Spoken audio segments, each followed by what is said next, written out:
Hey guys, tonight we delve deep, way back, into the cradle of civilization, to a time when the world was still yawning itself awake.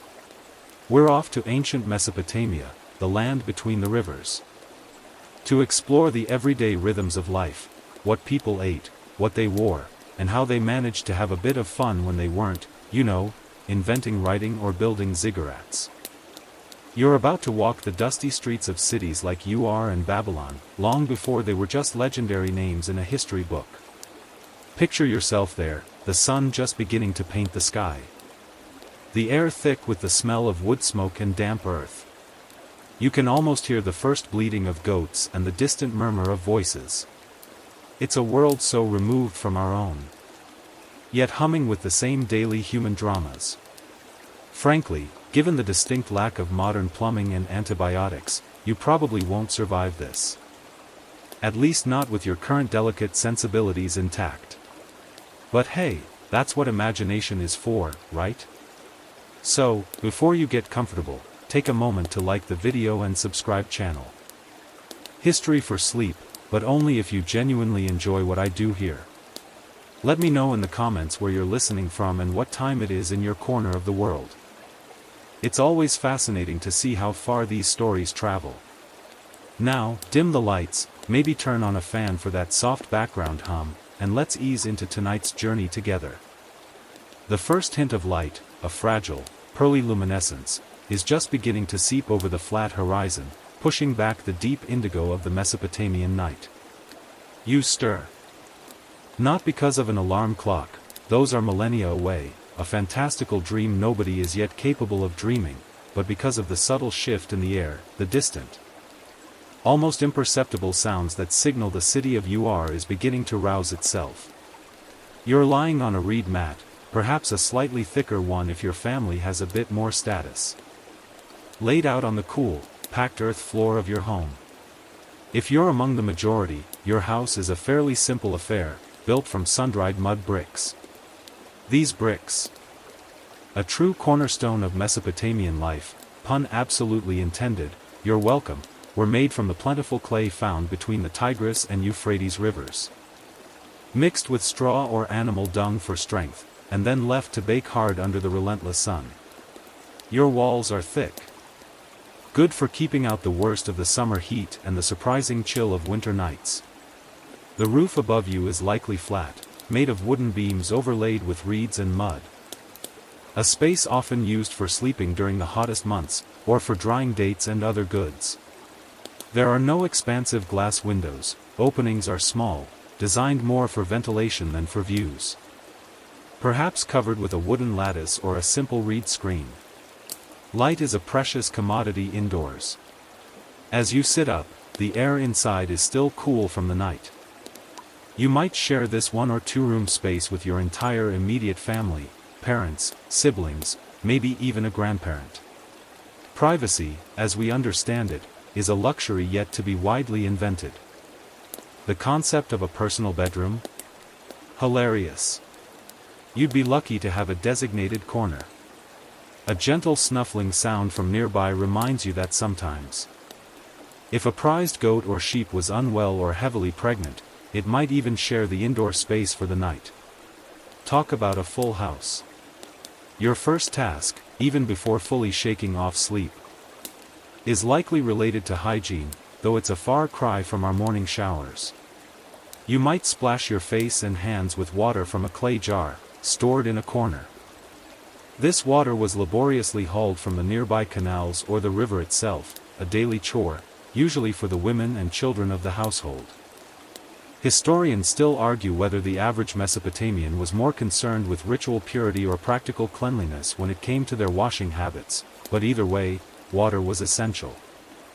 You wouldn't be reaching for a fluffy towel, a bit of air drying, or a rub-down with a piece of rough linen if you're fancy, would have to do.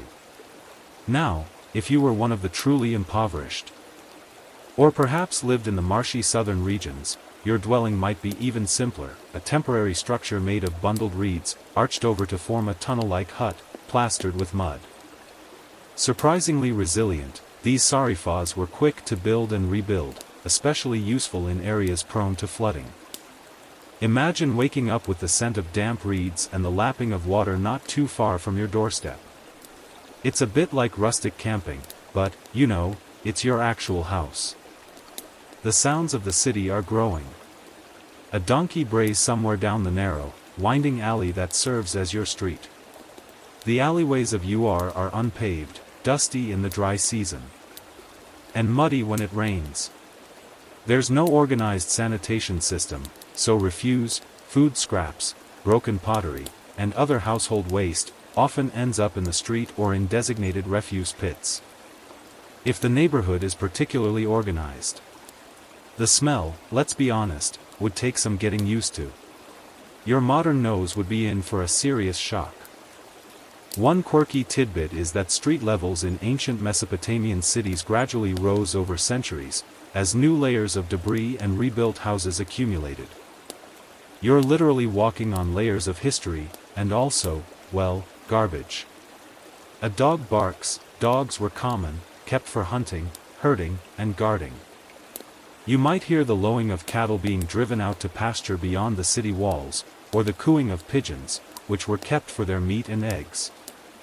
The first metallic clang of a coppersmith's hammer might ring out from a nearby workshop. Life in UR was a dense, communal experience. Your neighbors are close. Their lives intertwined with yours through shared walls, shared water sources, and shared alleyways. You know their business, they know yours. It's a bit like a modern apartment building, but with more mud and fewer noise complaints, mostly because there was no one to complain to.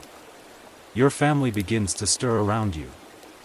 A baby might start to cry, quickly attended to by its mother. Older siblings might be tasked with rekindling the embers of the previous night's fire in the small, clay hearth or outdoor bread oven, a tanner, the center of the household's culinary efforts.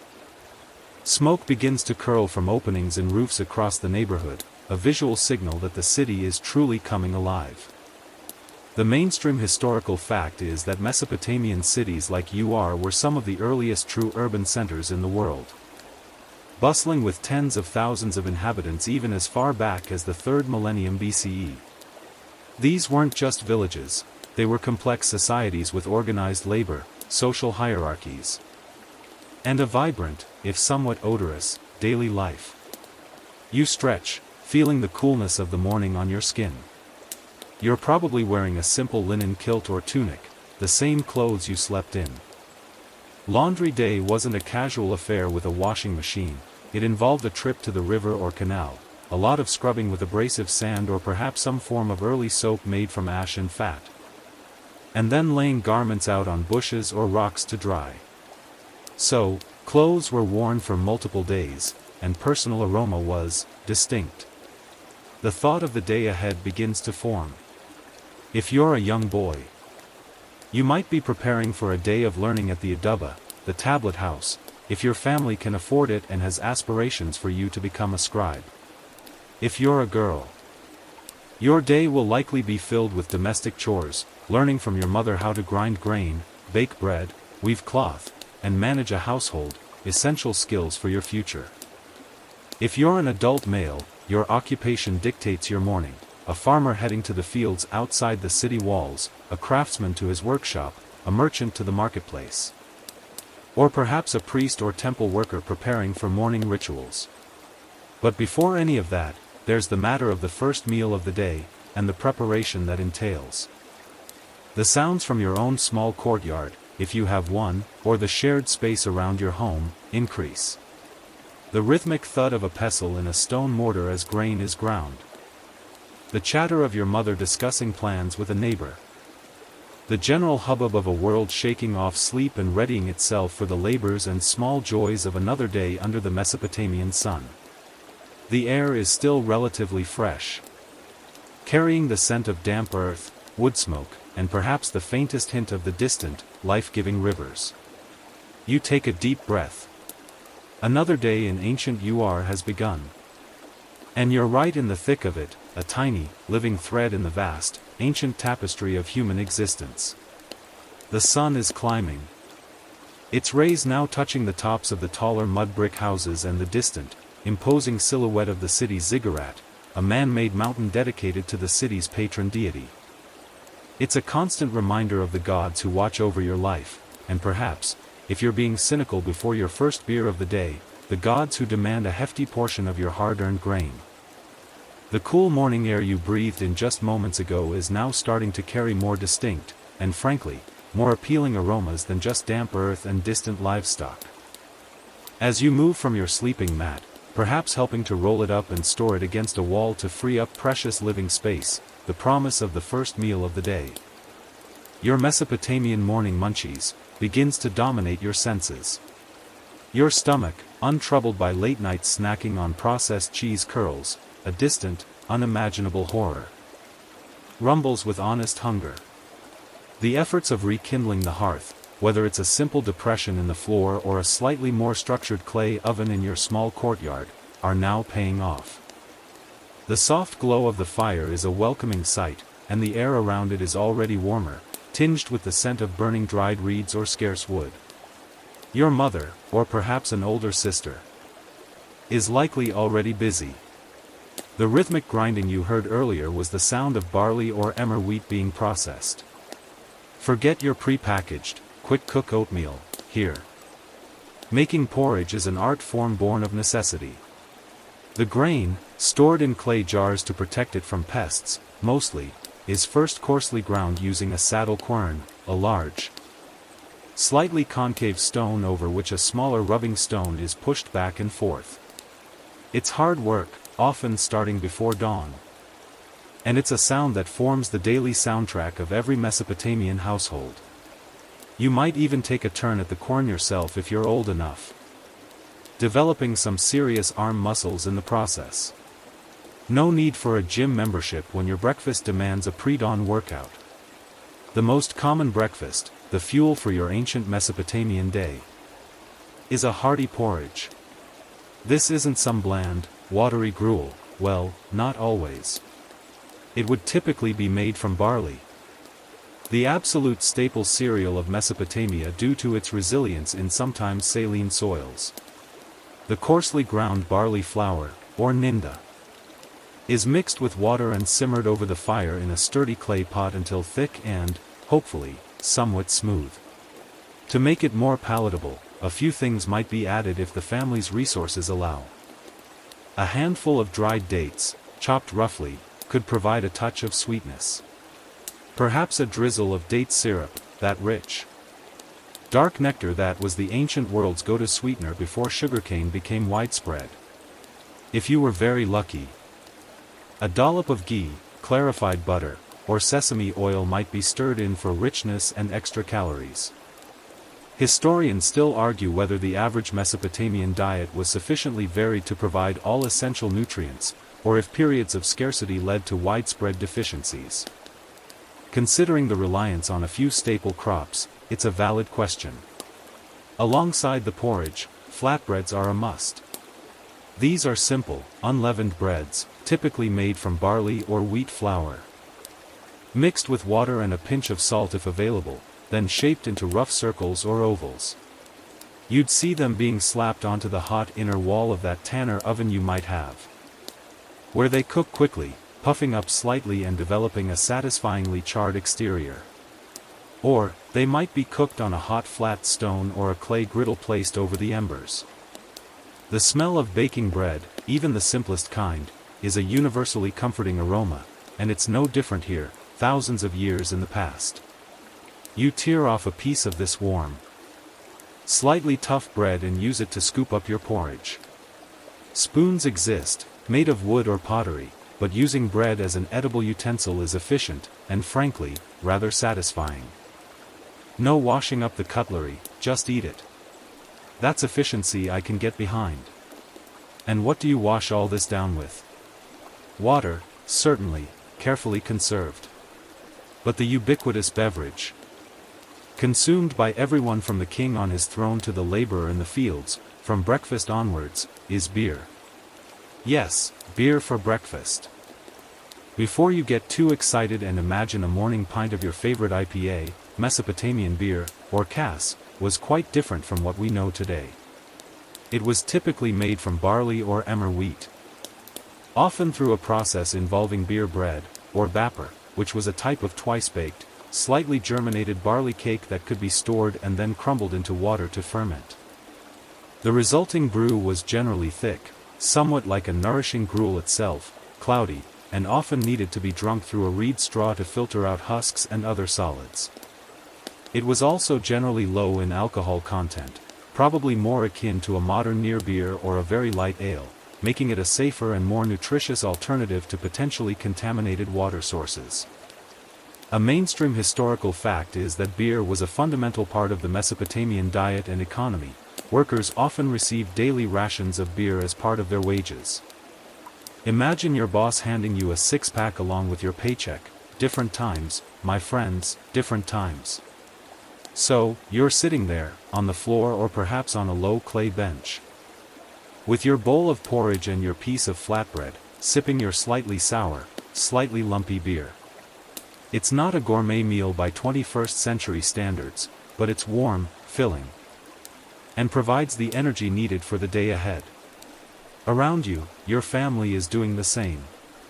Conversation is likely practical, focused on the tasks of the day. There's a sense of shared purpose, of routine. Let's not forget the other bits and pieces that might grace a Mesopotamian breakfast table, depending on season and wealth. Fresh or dried figs, perhaps some roasted chickpeas, or even a few small, sun-dried fish if you lived near the rivers or canals and had a bit of luck. Milk, primarily from goats or sheep, was also consumed, though often in a fermented form like yogurt or a simple cheese, as fresh milk spoils quickly in the heat without refrigeration. Remember that refrigerator we don't have? Yeah, that complicates dairy. One quirky tidbit related to Mesopotamian food is the sheer variety of terms they had for different types of bread and beer, reflecting their importance. Dozens of types of bread are mentioned in cuneiform texts, categorized by their ingredients, shape, or method of preparation. It wasn't just bread, it was a whole universe of baked goods, each with its specific purpose and cultural significance. They took their carbs very seriously. The flavors are earthy, a little coarse, perhaps.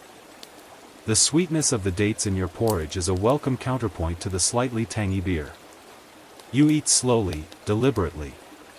There's no rush to scroll through social media or catch a train. Your world is immediate, centered on this small circle of family and the sustenance before you. The sounds of the city, which you first heard as a distant murmur from your reed mat, remember that comfy setup from earlier, are now more insistent. The alley outside your door is busier. You can hear the calls of vendors who might be starting to make their rounds, perhaps selling vegetables or fresh river fish. Once the meal is finished, there's a quick cleanup. Clay bowls and cups are rinsed, perhaps with a bit of sand to scrub away residue if water is particularly scarce. Any leftover scraps of food are carefully saved. Nothing goes to waste if it can be helped. Food security was a constant concern, so use it up, wear it out, make it do. Or do without philosophy was an unspoken rule. With breakfast settled, a new energy fills your small home. The sun is higher now, its light more direct, though still filtered through the narrow openings of your mud brick dwelling. The older members of the family are preparing to leave for their daily work, and you, depending on your age and role, will soon join the flow of life outside your doorstep.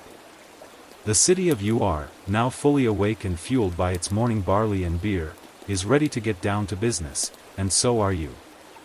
That humble meal, the porridge and bread, is the foundation upon which this complex, ancient society is built, one breakfast at a time. You feel a sense of readiness, a quiet understanding that your day, like the countless days of those who came before you in this very spot, is now truly underway. Now that you've had your fill of that hearty barley porridge and perhaps a swig or two of that breakfast beer we talked about, the one that's more nourishing than intoxicating, remember? You're feeling energized and ready to face the Mesopotamian day. Your footsteps, perhaps bare or clad in simple leather sandals if the ground is particularly rough or your family has a bit of means, lead you out of the familiar confines of your mud brick home and into the narrow, winding alleyways of UR. The sun, climbing higher, casts sharp shadows, and the air, which was cool and carried the scent of wood smoke earlier, is now alive with 1,000 new smells and sounds. You're heading towards the heart of the city's daily clamor, the marketplace. Or as they might have called it, the carum, which often referred to the merchant quarter or quay area near the canals or river. As you get closer, the ambient noise swells from a general hum to a cacophony of voices, animal cries, and the sounds of commerce. Imagine a Black Friday sale, but it happens every day, and instead of flat-screen TVs, people are haggling fiercely over a sack of onions or a particularly fine piece of obsidian. You merge into a stream of people, women balancing baskets on their heads, farmers guiding donkeys laden with produce, craftsmen carrying their wares, and chattering groups of children darting underfoot, probably up to no good, as children have been since the dawn of time. The streets are thronged, and you have to navigate carefully to avoid bumping into a heavily laden porter or stepping on a stray goat that seems to believe it has the right of way. Personal space is, shall we say, a fluid concept here. The marketplace itself isn't a gleaming, organized mall with neat storefronts. It's more likely a sprawling open area, perhaps near the city gates or a major canal. Dusty and chaotic, with vendors setting up their stalls, often just a mat laid on the ground or a rickety wooden table, wherever they can find a spot. The air is thick with a heady mix of aromas. Pungent spices you can't quite name, freshly baked bread from a nearby stall, making you briefly nostalgic for your breakfast, the earthy smell of vegetables, the metallic tang of copper tools, the sweetness of dates and figs piled high, and the slightly rank odor of live animals, chickens clucking in wicker cages, sheep bleating nervously, and perhaps even a few grunting pigs. Though pork consumption varied in different periods and regions of Mesopotamia. You're here because your family needs something, or perhaps has something to trade. Remember, coined money as we know it is still far in the future. A mainstream historical fact is that early Mesopotamian economies operated primarily on a system of barter, or more accurately, a complex system of exchange based on set values of staple commodities, particularly barley and silver. So, while you might not be jingling coins in your pocket, you're acutely aware of the price of things in terms of how much barley it would take, or how many shekels of silver, a measure of weight, not a coin, something is worth. It's like everyone has a mental spreadsheet constantly running. Let's say your mother has sent you to acquire some fresh onions and perhaps a bit of fish if a good catch has come in from the river. You might be carrying a small sack of surplus barley that your family grew or received as wages, or perhaps some pottery your father crafted. Your task is to find a vendor willing to make a fair exchange. This is where the banter part comes in. Haggling is not just common, it's expected. It's a dance, a performance. You approach a farmer who has a colorful display of vegetables. He names his price for a string of onions, say, a certain measure of barley. You counter with a lower offer, perhaps pointing out a slight blemish on one of the onions or lamenting the poor quality of your own harvest. He scoffs, you sigh dramatically. It's all part of the game. A bit of friendly argument, some gesturing, maybe an appeal to the gods for fairness, and eventually, you settle on a quantity of barley that both parties can grudgingly agree on. It's a skill honed from a young age. No room for shyness in the Mesopotamian marketplace if you don't want to get fleeced. I bet even the quietest Mesopotamian kid could outsell a modern telemarketer after a few years of this. You see all sorts of goods on display. There are farmers from the surrounding countryside with their freshly harvested leeks, cucumbers, lentils, and chickpeas. Potters display their wares. From simple, functional bowls and jars like the ones you ate your porridge from, to more ornate painted vessels. Weavers offer lengths of woolen or linen cloth, perhaps dyed in vibrant colors using plant-based dyes, though the brightest and most color-fast hues are usually reserved for the wealthy. Toolmakers have bronze sickles, axes, and knives. There are sellers of reed mats, baskets, and ropes. Someone might be offering blocks of salt, a precious commodity brought from distant regions. You might even see luxury goods trickling in from far-off lands, lapis lazuli from the mountains of what is now Afghanistan, carnelian from the Indus Valley, or fine cedarwood from Lebanon. These items are usually destined for the temples or the elite, but it's fascinating to see the reach of Mesopotamian trade. One quirky tidbit is the use of cylinder seals. Many individuals, especially those involved in commerce or administration, would have a small, intricately carved stone cylinder, often made of semi-precious stone. When rolled across a damp clay tablet or a lump of clay sealing a jar or a door, it would leave a unique impression, acting as a signature or a mark of ownership. Imagine needing to authenticate a transaction for those onions. You might see the vendor and a more official record keeper impress their seals onto a small clay tablet noting the exchange, especially if it's part of a larger or more formal trade. It's like a tiny, rolling notary public.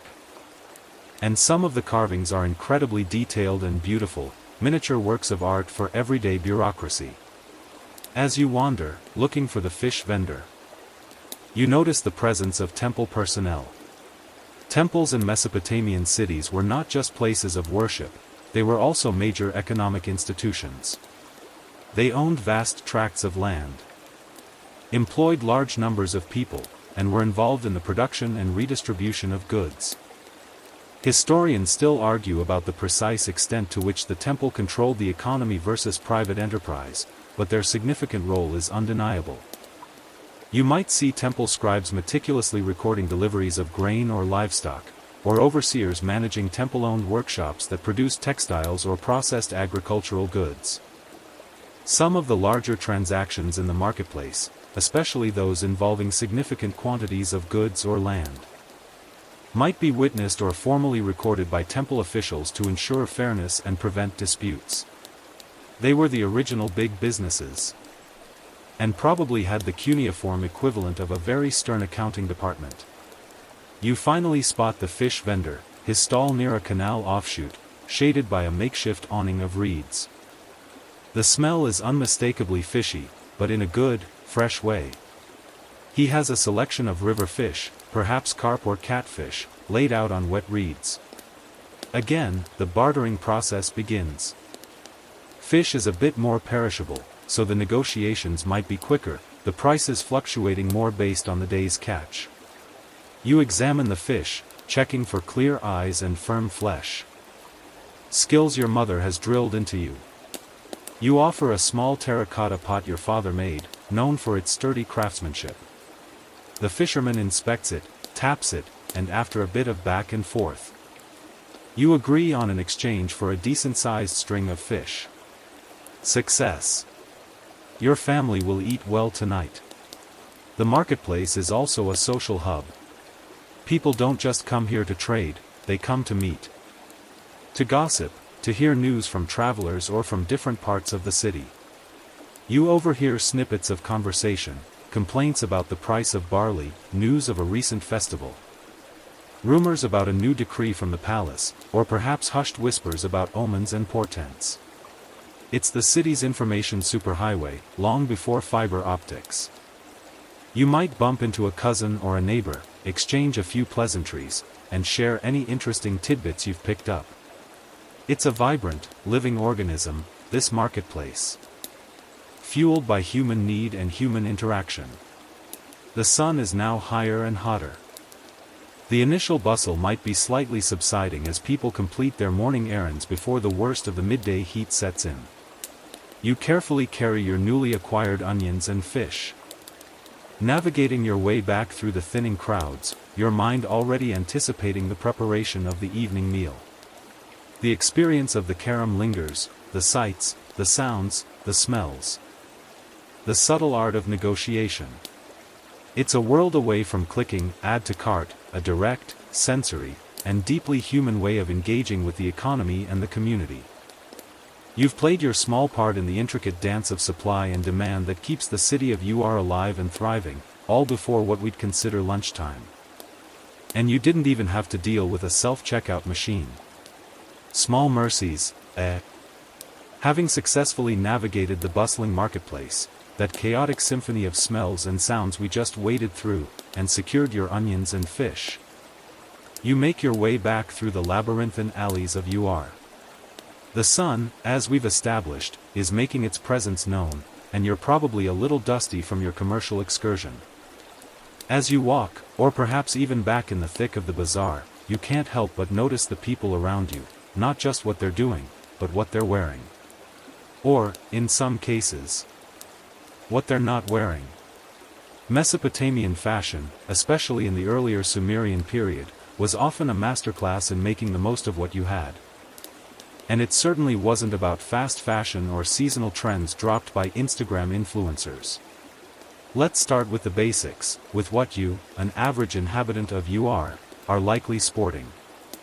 If you're a man, the go-to garment for centuries, particularly in the hot climate, was a simple kilt or loincloth. This might be a length of woolen or linen fabric wrapped around your waist and secured with a belt or by tucking the ends in. Practical, breathable, and easy to make. Think less high-fashion runway, and more sensible everyday wear for getting things done. You might have slept in a similar garment, as we touched upon when you first woke on your reed mat.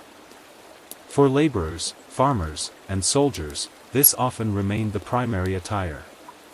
It didn't get in the way, and goodness knows. You didn't want anything too cumbersome when you're knee-deep in an irrigation ditch or marching under the Mesopotamian sun. Women, in the earlier periods, often wore a similar wraparound skirt, sometimes extending higher to cover one shoulder, leaving the other bare. Or they might wear a simple, tunic-like dress, often rectangular pieces of fabric sewn together, perhaps with openings for the head and arms. The key materials were wool and linen. Wool came from the plentiful sheep that were a cornerstone of Mesopotamian agriculture. Remember those bleating sounds from the morning? Their wool was sheared, cleaned, spun into thread, and then woven into fabric. Linen, derived from the flax plant, was more labor-intensive to produce, requiring retting, scutching, and heckling of the flax fibers before spinning and weaving. Consequently, linen was generally considered a finer, more comfortable, and often more prestigious fabric, especially in the heat, as it's lighter and more breathable than wool. Think of wool as your everyday denim and linen as your breezy summer, well, linen. A mainstream historical fact is that Mesopotamian textiles were highly valued and became a significant export product, especially finely woven woolen cloth.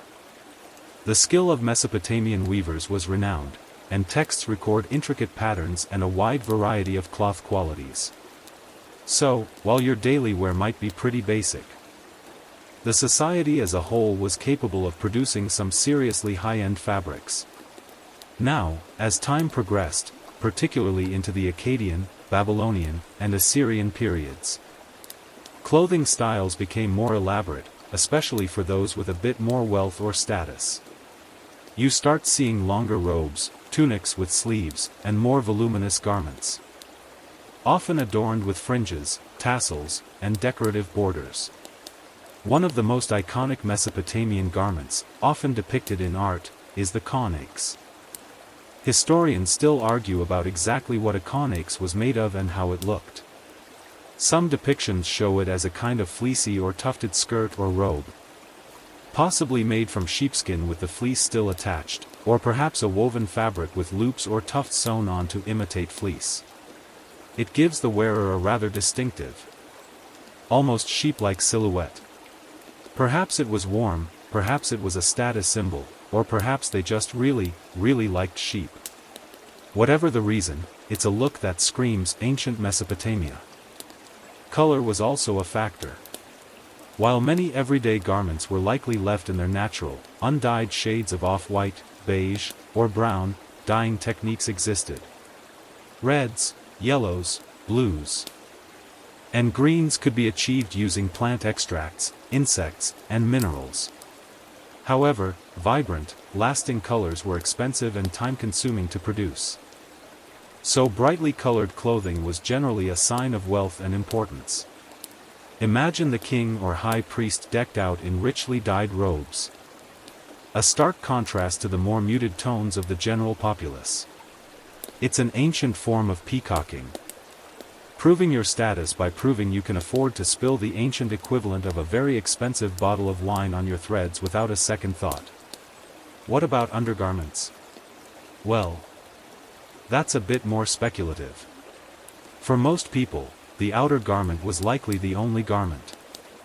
The concept of multiple layers for hygiene or modesty in the way we think of it wasn't necessarily the norm, especially in the heat. Simplicity was key. No one was stressing about VPL, visible panty line, under their kaunakes, that's for sure. Footwear, as mentioned, was often optional, especially indoors or for the poor. When shoes were worn, they were typically simple sandals made of leather or woven reeds, providing basic protection from the hot ground or rough terrain. Enclosed shoes or boots were less common but do appear in later periods or for specific roles, like soldiers. But fashion isn't just about the clothes on your back. It's also about what's on your head, or rather, how you style what's on your head. Hairstyles and beards, for men, were surprisingly significant in Mesopotamia and could denote social status, ethnicity, or profession.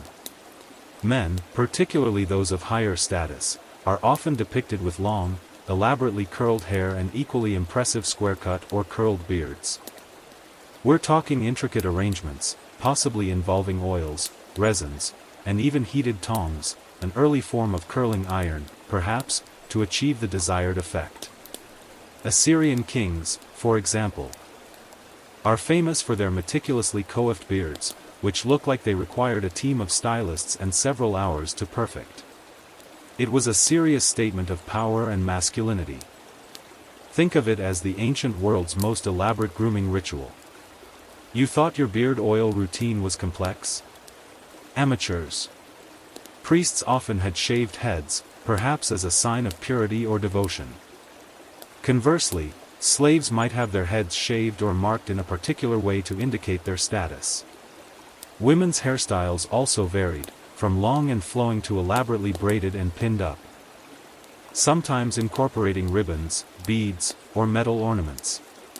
Headdresses and veils also appear, though the practice of veiling seems to have become more common in later Mesopotamian society and was often associated with marital status or social standing. And let's not forget jewelry. Mesopotamians, both men and women, loved their bling. Necklaces, bracelets, anklets, earrings, finger rings, and hair ornaments were common, made from a variety of materials. For the average person, these might be simple clay beads, shells, or polished stones. But for the wealthy, the wealthy had options. Gold, silver, electrum, a natural alloy of gold and silver, lapis lazuli, carnelian, agate, and jasper were fashioned into stunning and intricate pieces. The treasures found in the royal tombs of Ur, dating back to around 2600 BCE, showcase an astonishing level of craftsmanship. With elaborate headdresses made of gold leaves, intricate necklaces of lapis and carnelian, and gold daggers with lapis handles. These weren't just pretty trinkets. They were powerful symbols of wealth, status, and divine favor. One quirky tidbit is the apparent use of wigs or hair extensions. Some depictions and archaeological finds suggest that both men and women might have used artificial hair pieces to achieve those voluminous, elaborate hairstyles. So, if you were having a bad hair day in ancient Sumer, or your natural locks weren't quite up to the regal standard, you could always supplement.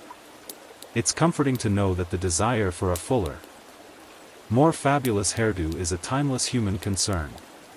So, as you return home with your provisions, shedding the dust of the marketplace, you might take a moment to adjust your own simple kilt or smooth down your practical, uncurled hair. You look around at your family. Your mother's hair might be neatly braided, her linen dress patched but clean. Your father's beard is probably trimmed for practicality rather than for show. Your attire is functional, suited to your life. It doesn't boast of great wealth, but it's appropriate for your place in the world. It tells a story of your environment, your resources, and the ancient traditions of your people. A style and substance shaped by the land between two rivers. And as you help put away the onions and fish, you might idly scratch your head, blissfully unaware of the centuries of scholarly debate that will one day dissect every fringe and tuft of your civilization's clothing choices. Alright, so you're back from the market, your humble abode now stocked with the day's essentials, those hard-won onions and fish we bartered for earlier. You've had a moment to consider your rather practical, if not exactly high-fashion, Mesopotamian attire, the simple linen or wool that keeps you decent and relatively cool. Life isn't just about sustenance and sensible skirts, though. As the day unfolds, another powerful force shapes your existence. A constant presence looming larger than even the mighty ziggurat you glimpse between the mud-brick buildings, the gods. And with the gods come duties, rituals, and, thankfully for everyone's sanity, some pretty decent parties, or as we might call them, religious festivals. You see, in Mesopotamia, the divine wasn't some abstract concept discussed only by philosophers in ivory towers. The gods were everywhere, in everything. Each city had its patron deity, Nana, or Sin, the moon god, famously watched over Uar, where you're currently hanging out. Then there was Inanna, Ishtar, goddess of love, fertility, and rather dramatically, war, Enlil, king of the gods, Enki, Ea, god of wisdom and fresh water, Utu, Shamash, the sun god and dispenser of justice. The list goes on. There was a god for just about everything, from brickmaking to beer brewing. Ninkasi, we salute you. This vast and often unpredictable pantheon needed to be kept happy. And keeping them happy was, quite literally, a full-time job for a significant portion of the population and a part-time concern for everyone else. Daily temple duties were a cornerstone of city life. Even if you aren't a priest or priestess, the temple's influence is inescapable. Remember those temple personnel we saw at the marketplace, keeping tabs on commerce? Their home base.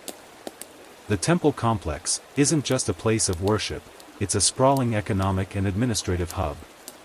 It's where the city's patron god or goddess was believed to literally reside, in statue form, within the innermost sanctum of the ziggurat or temple. This divine statue wasn't just a symbol, it was considered the living embodiment of the deity. And like any important resident, it needed daily care. Imagine the scene within the temple walls, areas generally off-limits to common folk like yourself, but whose activities ripple outwards. Each morning, priests and priestesses would perform elaborate rituals to awaken the god. The statue would be washed, anointed with fragrant oils. Remember those perfumes and cosmetics we'll touch on later? Dressed in fine garments, far more luxurious than your everyday loincloth, naturally, and presented with meals, twice a day, usually. Yes, the gods got breakfast and dinner. And it was top-notch stuff, the best cuts of meat, often from sacrificed animals, choice bread, cakes, fruit, and, of course, plenty of good quality beer and wine. It was like a divine room service. But with much higher stakes if you forgot the celestial equivalent of a sugar packet. The thinking was that a well-fed, well-cared-for god was a contented god. And a contented god was less likely to smite your city with famine, plague, or a particularly nasty flood from the Tigris or Euphrates. While you might not be directly involved in these elite temple rituals unless you're part of the clergy, your life is still about appeasing the deities on a more personal level. You might have a small shrine in your home, perhaps a niche in the wall with a clay figurine representing a household god or an ancestor. Here, you'd make small offerings, a pinch of flour, a libation of beer or water, a bit of incense made from aromatic plants. These everyday acts of piety were meant to ensure the well-being of your family, protect your home, and perhaps bring a bit of good luck in your daily endeavors. It's a bit like leaving cookies out for Santa, but with more immediate and potentially dire consequences if you forget. Then there were the public festivals, the gigs and gatherings of the ancient world, and these were a much bigger deal, involving the entire community. These were not solemn, quiet affairs. Mesopotamian religious festivals were often vibrant, noisy, and joyful celebrations, filled with music, feasting, and elaborate processions. A mainstream historical fact is that festivals like the Akitu, or New Year festival, celebrated in Babylon and other cities, could last for several days and involved complex rituals, including the public parading of divine statues, reenactments of myths, and communal feasting. This was your ancient equivalent of a major holiday, a Super Bowl, and a massive street party all rolled into one. Picture it, the main streets of Ur, usually dusty and functional, are suddenly alive with color and sound. Processions of priests, musicians, and city dignitaries escort the statue of Nana, perhaps on a ceremonial barge if canals were involved, or carried aloft on a litter. The air is filled with the sound of harps, lyres, a type of stringed instrument, drums, cymbals, and flutes. People line the streets, cheering, singing, and perhaps throwing flowers or offering prayers as the god passes by. There would be chanting, hymns sung in praise of the deity, and maybe even dramatic performances recounting sacred stories. It's a chance for the whole community to come together, to reaffirm their collective identity and their relationship with their divine protector. And yes, there was usually a lot of food and beer involved. The offerings made to the gods in the temple were often redistributed to the temple staff and, during festivals, to the wider populace. So, it was a holy day, but also a day for a good meal and a bit of revelry. Waste not, want not, especially when divine leftovers are on the menu. Music was an integral part of these gatherings, and indeed, of many aspects of Mesopotamian life. We find depictions of musicians and instruments on cylinder seals, reliefs, and inlaid objects like the famous standard of Ur, which you might recall from history books. They had string instruments like harps and lyres of various sizes, some small enough to be carried, others large, ornate, and probably played in temple orchestras. Percussion was provided by drums, tambourines, and cymbals. Wind instruments included reed pipes and flutes. Music wasn't just for religious ceremonies, it was also part of courtly entertainment, private celebrations, and even, some scholars suggest, used to accompany work or to soothe the sick. Historians still argue about what exactly Mesopotamian music sounded like, as their system of notation, if one existed widely, is not fully understood. However, from the variety of instruments and the lyrical quality of surviving hymns and poems, it's clear music played a vital role in their culture. It set the mood, told stories, and connected people to each other and to the divine. One quirky tidbit regarding religious practice is the concept of substitute kings. In times of perceived great danger, often predicted by ominous celestial events, we'll get more into stargazing later, a ritual could be performed where a temporary, substitute king was appointed. This unfortunate individual, often a criminal or someone considered expendable, would take on the symbolic role of the true king, bearing the brunt of any divine wrath or evil foreseen in the omens. After a set period, the substitute king was often ritually killed, thereby, in theory, diverting the disaster from the actual ruler and the kingdom. Talk about taking one for the team. It's a rather grim example of how seriously they took omens and the lengths they'd go to appease what they perceived as angry gods. Probably not a gig you'd volunteer for at the job fair. Beyond the grand public festivals, smaller, more personal gigs might happen. Perhaps a neighborhood shrine is having a special observance, or a family is celebrating a birth or a marriage with music and feasting on a smaller scale. The streets themselves could become impromptu stages for storytellers or traveling musicians. Life wasn't all drudgery and appeasing grumpy deities, there was room for joy, for communal expression, for the simple pleasure of a shared song or a well-told story. So, as the afternoon wears on in your Mesopotamian life, the rhythms of the temple and the anticipation of future festivals are woven into the fabric of your day. You might hear the distant sound of temple chants or the practice of a musician in a nearby courtyard. You understand that your well-being, the fertility of your fields, if you're a farmer, the success of your craft, even the continued existence of your city, are all tied to this complex relationship with the unseen world of gods and spirits. It's a worldview that imbues every aspect of life with a sense of the sacred, making even the most mundane tasks part of a larger cosmic drama. And while some of the rituals might seem strange or even a bit terrifying from our modern perspective, they provided a sense of order, meaning, and community in a world that was often unpredictable and harsh. Plus, who doesn't love a good parade with free food? The echoes of temple chants and the imagined vibrancy of those grand religious festivals we were just discussing still linger in your mind. You've seen how the gods and their earthly representatives, the priests and priestesses, play a massive role in the daily life and economy of UR. But who keeps track of all those divine offerings, the temple inventories, the royal decrees, the legal contracts, and even those epic tales of gods and heroes? It's not the head priest, busy with anointing statues, nor the king, occupied with, well, kingly things. No, for that, you need a specialist.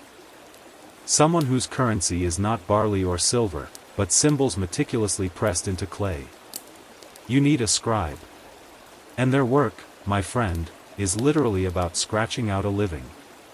Imagine, for a moment, that your family has aspirations for you. Perhaps they've scrimped and saved. Or maybe you've shown a particular aptitude for memorization and a tolerance for sitting still, a rare commodity in any era. The path of a scribe, while arduous, offers a way out of manual labor. A step up the social ladder, and a position of considerable importance in Mesopotamian society. So, instead of heading to the fields or a craftsman's workshop after your morning beer and barley, you might find yourself trundling off to the Adubba, the tablet house. This is the Sumerian equivalent of school, and it's where young boys, and, very rarely, girls, usually from elite families or destined for specific temple roles, endured a grueling education to master the art of cuneiform writing. Don't picture a bright, airy classroom with colorful posters and interactive whiteboards. The Adubba was likely a modest building, perhaps attached to a temple or a private house, where students sat on clay benches, diligently working with their lumps of wet clay and reed styluses. The curriculum was, to put it mildly, intense. A mainstream historical fact is that cuneiform, one of the earliest known systems of writing, involved hundreds of complex signs. These weren't simple alphabetic letters like we use, they were wedge-shaped impressions, hence, cuneiform. From the Latin cuneus for wedge, that could represent whole words, syllables, or determinatives, signs indicating the category of a word. Learning all of these, and how to form them correctly and quickly, took years of relentless practice. Think of it as learning Mandarin, ancient Greek, and advanced calculus all at once. And your teacher is probably armed with a cane and not afraid to use it for motivational purposes. Your school day at the Adubba would start early and end late. You'd begin by learning how to make a good clay tablet, not too wet, not too dry, and how to hold your stylus, typically a piece of reed cut to a triangular or square tip, to make those characteristic wedge shapes. Then came the endless copying of sign lists, word lists, proverbs, and literary texts. You'd practice by copying model tablets prepared by your teacher. The ummiyah, meaning expert or school principal, or an older student assistant known, rather charmingly, as a big brother. Discipline was famously strict. Surviving school texts, often humorously referred to as school days texts, recount tales of students being caned for tardiness, messy handwriting, talking out of turn, or failing to understand a difficult passage. It makes your old math teacher seem like a kitten. One text even has a student listing all the reasons he got beaten in a single day. It's a surprisingly long list. You'd really have to want that scribe life to put up with it. But the rewards, if you persevered, were significant. Scribes were the record keepers, the administrators, the scholars, the lawyers, and the librarians of their time. They were essential for the functioning of the state, the temple, and commerce. They drafted laws, recorded royal annals, managed land surveys, calculated tax levies, wrote letters, and preserved the rich literary and religious traditions of Mesopotamia. Without scribes, much of what we know about this ancient civilization would be lost. They were the original information technologists, their clay tablets the hard drives of the ancient world. Let's talk about those tablets. Clay was abundant in Mesopotamia, making it a cheap and readily available writing medium. Once inscribed, a tablet could be sun-dried for temporary records or baked in a kiln to make it permanent. These baked tablets have survived for millennia, providing us with an incredible window into Mesopotamian life. They range in size from tiny tags to large, multi-column literary works. And what did they write about? Everything. We have economic records, so many sheep, so little time, legal codes, like the famous Code of Hammurabi. Medical texts, a mix of practical remedies and magical incantations, mathematical treatises. The Mesopotamians were surprisingly advanced in math, using a sexagesimal, or base, 60, system. Which is why we still have 60 minutes in an hour and 360 degrees in a circle, astronomical observations, religious hymns, myths, epic poems like the Epic of Gilgamesh, and even personal letters. Imagine an archaeologist in 4000 AD unearthing your emails complaining about your boss. It's kind of like that. Now, about those cylinder seals we mentioned back in the marketplace. Scribes often played a role in their creation or use, as seals were integral to authenticating documents. A scribe might draft a contract on a clay tablet, and then the parties involved would roll their personal cylinder seals across it as a legally binding signature. The scribe might also add a colophon, a short inscription at the end of a text giving details like the scribe's name, the date, and perhaps the source of the text copied. It was a way of taking pride in their work, and sometimes, ensuring they got credit, or blame, if they made a mistake. One quirky tidbit is that scribal schools often had a rather colorful vocabulary for students who weren't, shall we say, top of the class. You might be called a dullard or told your handwriting looked like the tracks of a crawling snake. The pressure was immense, and the dropout rate was probably pretty high. It wasn't a career path for the faint of heart or the easily distracted. They didn't have social media to distract them. But I imagine a particularly interesting beetle crawling across the floor could derail an entire afternoon of cuneiform practice. Historians still argue about the literacy rates in ancient Mesopotamia. While scribes were obviously literate, it's debated how widespread basic literacy was among the general population. Some scholars believe it was largely confined to professional scribes and the elite, while others suggest that a more rudimentary level of literacy might have been more common, especially among merchants or craftsmen who needed to keep simple records. Regardless, the ability to read and write cuneiform was a specialized skill that commanded respect. So, if you're that young student at the Aduba, your hands are perpetually stained with clay, your knuckles sore from the stylus, or the cane, and your head swimming with hundreds of signs. But with each perfectly formed wedge, you're one step closer to a life of influence and relative comfort. You might dream of becoming a royal scribe, penning letters for the king, or a temple scribe, managing the vast wealth of the gods. Or perhaps you'll specialize in mathematics, medicine, or law. The possibilities, once you've mastered that pesky cuneiform, were considerable. Even if you're not a scribe, you interact with their work constantly. That legal document settling a dispute over water rights for your family's field? Drafted by a scribe. The hymn being chanted in the temple?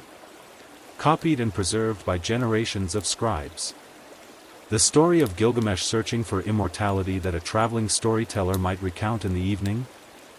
It exists because scribes painstakingly recorded it on clay tablets. Their silent, diligent work underpins the entire complex structure of Mesopotamian civilization. From the grand pronouncements of kings to the everyday transactions of the marketplace. They are the unsung heroes, scratching away in the dust and heat, ensuring that the words, laws, and stories of their world would not be entirely lost to the relentless march of time. And you, whether you become one or just benefit from their services, are living in a world shaped by their styluses. Whether you've spent your morning hunched over a clay tablet at the Aduba, enduring the stern gaze of your Ummiyah and trying to get your wedges just right. Or perhaps you've been hauling goods down at the bustling Karam, or even toiling in the sun-baked fields beyond the city walls, the Mesopotamian sun by midday is becoming a formidable opponent. It beats down relentlessly, baking the mud brick walls of Ur and turning the narrow alleyways into veritable ovens. The energetic clamor of the early morning, the market bargaining we dove into, the diligent scratching of styluses, it all begins to slow. A hush, or at least a significant decrescendo, falls over the city as its inhabitants wisely seek shelter and a bit of a break. It's time for your midday repast and the culturally ingrained, utterly necessary siesta. Unlike that hearty barley porridge and beer combo that kicked off your day, remember that kickstart? The midday meal is generally lighter. Think less full-on feast and more of a substantial snack to tide you over until the evening. Heavy food and intense heat are not a recipe for productivity. Or comfort for that matter. You wouldn't want to be wrestling with a massive leg of lamb and then immediately attempt to decipher complex omens or haul another load of barley. Your body, and indeed the collective wisdom of Mesopotamian society, dictates a more sensible approach. So, what's on the menu for this Mesopotamian lunch break? It's likely to be something that requires minimal preparation, or perhaps leftovers from the morning's efforts. More of that versatile flatbread, a staple at almost every meal, would certainly make an appearance. You might have it with a handful of dates or figs, providing a quick source of energy and sweetness. Perhaps some fresh vegetables if they are in season and readily available, cucumbers, radishes, or spring onions, things that offer a bit of crunch and hydration.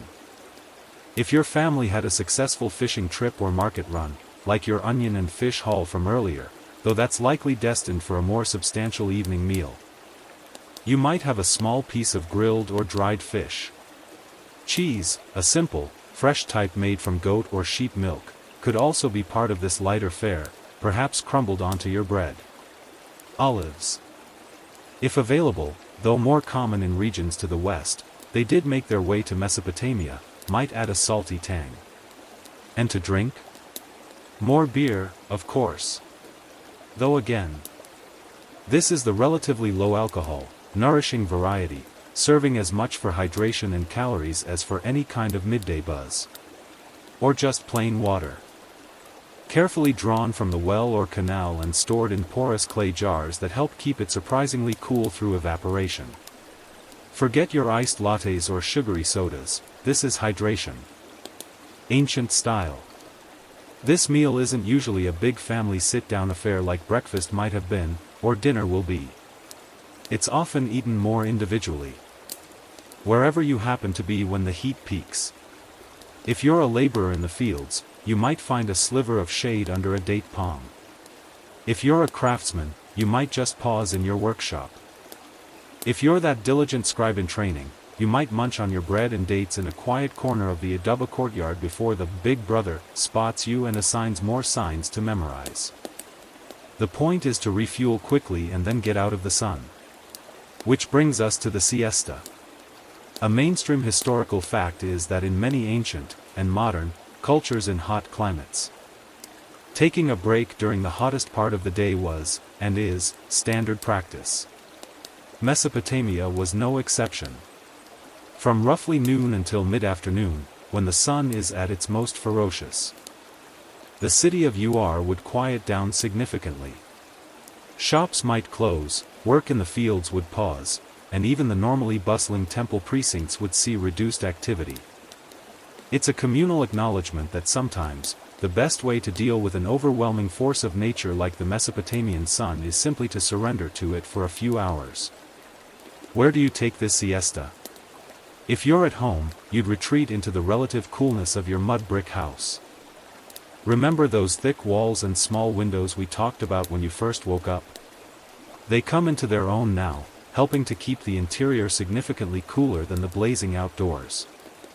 You might unroll your reed mat in the shadiest part of the room and lie down for a nap. If your house has a flat roof and it's constructed sturdily enough, and perhaps there's a makeshift awning of reeds for shade, it could actually be a breezy spot to catch some rest, assuming you don't mind the occasional pigeon trying to share your nap space. It's not about luxury, it's about survival and conserving energy. Try doing heavy manual labor or complex mental tasks when it's 45 degrees Celsius, that's about 113 Fahrenheit for those of you still on Imperial, in the shade. Your output, and your sanity, would plummet. The Mesopotamians were nothing if not practical. This midday pause also offers a subtle glimpse into social stratification. While almost everyone would try to avoid strenuous activity during peak heat, the quality of your siesta spot could vary wildly. If you are from a wealthy family, your house might be larger, with more rooms, perhaps even a central courtyard with a tree or a small pool of water, creating a cooler microclimate. You might have finer mats or even a wooden bed frame with a woven base to lie on. Servants might fan you or bring you cool water. Think of it as the difference between trying to nap on a park bench on a sweltering day versus chilling in an air-conditioned lounge. Both are avoiding work, but the comfort levels are worlds apart. For the poorest, the siesta might be taken in whatever shade they can find, huddled against the wall of a larger building, under a sparse tree, or even within the cooler, darker recesses of a temple gateway if permitted. It's a stark reminder that while the sun beats down on everyone equally, the ability to mitigate its effects is not equally distributed. Historians still argue about the precise daily schedules and labor conditions for different classes in Mesopotamian society, but the need for a midday respite from the heat was a common denominator, even if the quality of that respite differed. One quirky tidbit relates to how Mesopotamians might have tried to keep cool beyond just seeking shade. While they didn't have electric fans or AC, they understood the principles of evaporation. Sprinkling water on the floors of their homes would create a cooling effect as it evaporated. They also knew the value of staying hydrated and probably wore loose-fitting clothing, like those linen shifts we discussed, to allow for air circulation. Some tomb paintings from nearby Egypt, a contemporary civilization, show people being fanned with large palm fronds, a low-tech but effective way to create a breeze. While we don't have as many visual depictions from Mesopotamia for this specific activity, it's reasonable to assume similar simple methods were employed by those who could afford such personal service. Perhaps you could get your younger sibling to fan you by promising them an extra date. Good luck with that negotiation. As the worst of the heat begins to subside, usually by mid to late afternoon, the city slowly starts to stir back to life. The sounds of workshops resume. Farmers might head back to their fields for a few more hours of work in the cooler part of the day, and the scribal students at the Adaba would be roused for another session of tablet thumping. That midday pause, that simple meal and quiet rest, is crucial. It breaks the long day into manageable parts and allows people to work efficiently when conditions are more favorable. It's a rhythm of life dictated by the environment, a smart adaptation to a challenging climate. So, as you blink the sleep from your eyes after your own siesta, feeling refreshed and ready for the remainder of the afternoon, you are partaking in an ancient tradition. A quiet little ritual of rest that has allowed civilizations to thrive in some of the hottest places on Earth. And you didn't even need to set an alarm to wake up. The shifting angle of the sun and the subtle change in the ambient temperature would be your natural cue. Feeling refreshed from your siesta, that essential midday pause we just navigated, you step back out into a city that is gradually shaking off its heat-induced slumber. The sun, though still powerful, has lost its tyrannical midday ferocity, and a renewed sense of purpose hums through the alleyways of UR. If you listen carefully, you can hear it, the rhythmic clang of hammers. The whir of a potter's wheel, the steady thud of a weaver's loom. This is the sound of Mesopotamian industry getting back to work. The artisans and craftsmen in their workshops forming the skilled backbone of the city's economy. Let's take a stroll down what we might call artisan alleys, and peek into these hives of creativity and production. These workshops aren't typically located in grand, purpose-built industrial parks. More often, they are integrated into the fabric of the city. Clustered in certain neighborhoods, perhaps with similar crafts grouped together. You might find a row of potters here, a street of weavers there. The coppersmiths a little further off, probably to keep the noise and smoke slightly contained, though zoning laws weren't exactly a thing. The workshops themselves are often modest. Perhaps a room in the craftsman's own house that opens onto the street, or a small, dedicated structure in a courtyard. First, let's stop by a potter's workshop. The smell of damp clay is pervasive and earthy. You see the potter, a figure of intense concentration, sitting at a low, hand-turned wheel. Or perhaps a more advanced kick wheel if the workshop is a bit more prosperous. His hands, slick with a slurry of clay and water, expertly coax a shapeless lump into a graceful jar, a sturdy bowl. Or one of the ubiquitous beveled rim bowls that archaeologists find in such vast quantities. Seriously, they made millions of these, possibly as standardized ration containers. A mainstream historical fact is that the potter's wheel was a Mesopotamian invention, appearing as early as the 4th millennium BCE, revolutionizing pottery production by allowing for faster, more uniform, and more complex shapes. Before this, all pottery was hand-built, a much slower process. Around the workshop, you see various stages of production. Clay, dug from the riverbanks or nearby pits, is first cleaned of impurities, a mucky, laborious job, often done by apprentices. Then it's kneaded, like dough, to remove air bubbles and achieve the right consistency. You see finished pots drying in the sun, waiting to be fired. The kiln, probably a domed structure made of mud brick, is where the magic happens, transforming fragile clay into durable ceramic through the intense heat of a carefully controlled fire. Firing pottery is a skilled art in itself. Too little heat and the pots are weak, too much and they can crack or warp. The potter needs to understand his clay, his kiln, and the mysteries of fire. You might see him expertly stacking the kiln, arranging the dried pots to allow for even heat circulation. It's a bit like an ancient, high-stakes game of Jenga before you turn up the heat to 1,000 degrees Celsius. The range of pottery is astonishing, from simple, undecorated vessels for everyday use, like the ones you used for your porridge and beer this morning, remember those?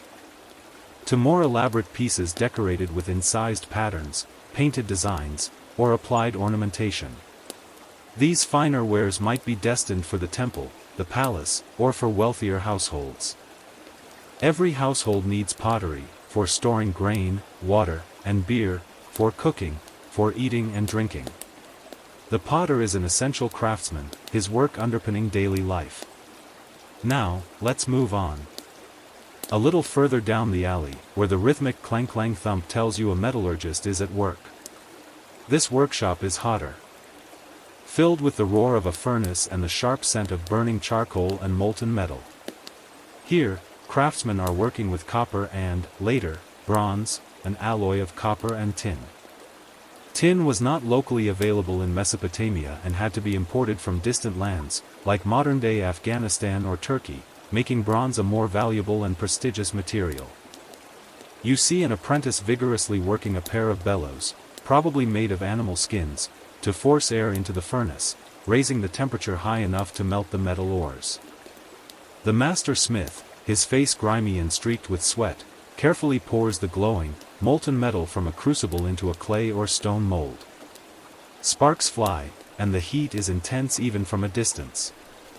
Once cooled, the cast object, perhaps an axe head, a sickle blade, a dagger, or a chisel, is removed from the mold and then hammered, sharpened, and polished. These metal tools and weapons were far more durable and efficient than their stone or bone predecessors, and the development of metallurgy was a key factor in the growth of Mesopotamian civilization. They made agriculture more productive, construction more ambitious, and warfare, unfortunately, more effective. Creating these metal objects required immense skill and knowledge. The smith needed to understand the properties of different metals, how to control furnace temperatures, and the techniques of casting, forging, and finishing. It was a craft often shrouded in a bit of mystery, and smiths were sometimes regarded with a mixture of respect and awe, perhaps even a little fear. Given their mastery over fire and transformative processes, you wouldn't want to get on the wrong side of a guy who can turn rocks into swords. Next, let's duck into a weaver's workshop. It's quieter here, the dominant sound being the steady thwack-thwack of the beater bar on a loom and the gentle rustling of threads. Women are most commonly the weavers, though men could also be involved, especially in larger, temple-run workshops. You see them seated or standing before large, vertical looms made of wood. Their fingers deftly manipulating the warp and weft threads, slowly creating lengths of woolen or linen fabric. Remember the discussion about Sumerian style? This is where those garments begin. The process starts with raw wool or flax, which has to be cleaned, carded, to align the fibers, and then spun into thread using a simple hand spindle and whirl. This spinning is a constant, almost meditative activity, often done by women even as they walk or supervise children. The spun thread is then dyed, if color is desired, using those natural dyes we talked about, derived from plants, insects, or minerals. Finally, the threads are carefully set up on the loom, and the weaving begins. It's a painstaking, repetitive process, but the results can be beautiful and incredibly intricate. They might be weaving plain cloth for everyday wear, or more complex patterns, fringes, and tapestries for decorative or ceremonial purposes. Fine Mesopotamian textiles, as we noted, were prized trade goods. Imagine the patience required, line by line, to create a piece of fabric that might take days or even weeks to complete. Definitely not for anyone with a short attention span. Your average TikTok video would last longer than their patience for a dropped stitch. One quirky tidbit concerning artisans is the existence of craft guilds or associations. While perhaps not as formalized as later medieval guilds, there's evidence that craftsmen in similar trades often lived and worked in the same areas and may have had some level of organization to control quality, training, and perhaps even prices. Historians still argue about the exact nature and extent of these early craft organizations, but it suggests a sense of professional identity and shared interest among these skilled workers. It's like the ancient version of a union, but probably with more ceremonial beer. Beyond these big three, pottery, metallurgy, and weaving, there were countless other skilled artisans. Carpenters and woodworkers crafted furniture, though wood was a relatively scarce and prized commodity in much of Mesopotamia, doors, and chariot wheels. Stonecutters shaped stone for statues. Cylinder seals, those personal signature stamps, and building foundations. Jewelers meticulously worked gold, silver, and precious stones into the stunning adornments favored by the elite. Leatherworkers tanned hides to make sandals, bags, and components for chariots and armor. Reed workers wove mats, baskets, and even built those simple sarifa houses we encountered earlier. Each craft had its own set of specialized skills, tools, and traditions, passed down from master to apprentice, often within families, for generations. These artisans were not just producing functional objects, they were also creating items of beauty and cultural significance. The skill and artistry evident in many Mesopotamian artifacts, from intricately carved cylinder seals to gleaming gold jewelry from the royal tombs of Ur, speak to a sophisticated aesthetic sense and a high level of technical mastery. They were the backbone of the urban economy, providing the goods that people needed for daily life, for their religious practices, and for the expression of status and power. Their workshops, humming with activity in the afternoon sun, are a testament to human ingenuity and the enduring drive to create, to shape the raw materials of the world into objects of use and beauty. As you walk away from these alleys, the blended sounds of their labor, the potter's wheel, the smith's hammer, the weaver's loom, provide a comforting rhythm to the city's afternoon. A steady beat of productivity and skill. The sounds of the artisan alleys, the potter's wheel, the smith's hammer, the weaver's shuttle, begin to fade as you move towards a different, more imposing part of the city. You've seen where the everyday goods and even some of the finer crafts are made. Now, let's imagine you have a reason, or perhaps the rare privilege, to venture near or even within the very epicenter of power in the royal palace. This isn't just the king's house, it's a sprawling complex, a city within a city, teeming with its own intricate routines, hierarchies, and, of course, its fair share of secrets. Life here is a world away from the dusty workshops or the simple mud brick homes of the general populace. As you approach, the scale of the architecture alone is designed to impress, and perhaps intimidate. Unlike your humble dwelling, the palace walls are likely thicker, the bricks possibly finer, maybe even incorporating some of those expensive imported baked bricks or decorative glazed elements if it's a later period or a particularly prosperous reign. Guards, stern-faced and armed with spears or maces, would be stationed at the imposing gateways. Not just anyone can wander in, access is strictly controlled. Even getting close might require a legitimate reason. Perhaps you're delivering high-quality textiles from a weaver's workshop, remember those beautiful fabrics we just saw being made? Or a finely crafted piece of jewelry destined for a royal lady. Let's say, just for tonight's journey, you have a minor role, perhaps as an assistant to a more important functionary, granting you a glimpse beyond the outer courtyards. The air inside the palace complex feels different. It's still busy, but it's an organized, hierarchical bustle. You're no longer in the relatively freewheeling environment of the marketplace. Here, every movement seems to have a purpose, every person a defined role. You see officials striding purposefully, scribes rushing past with clay tablets clutched to their chests, probably carrying very important royal correspondence, not just practicing their wedges, servants hurrying on errands. And perhaps even foreign envoys waiting for an audience, looking suitably impressed or nervously sweating in their unfamiliar attire. The daily routines within the palace are a complex ballet of service and administration. At the very top, of course, is the king, the Lugal, literally big man, in Sumerian, or Saru in Akkadian. He's not just a political leader, he's also the chief priest, the supreme judge, and the military commander. His day would be packed with audiences, receiving reports from governors and generals, consulting with advisors, presiding over legal cases, and participating in religious rituals to ensure the favor of the gods, because a happy god means a happy kingdom, remember? A mainstream historical fact is that Mesopotamian rulers were considered to be divinely appointed, acting as the gods' representatives on earth. This divine mandate gave them immense authority, but also immense responsibility for the well-being of their people. If things went badly, famine, military defeat, the king's relationship with the gods might be questioned. No pressure, then. Surrounding the king is a vast retinue.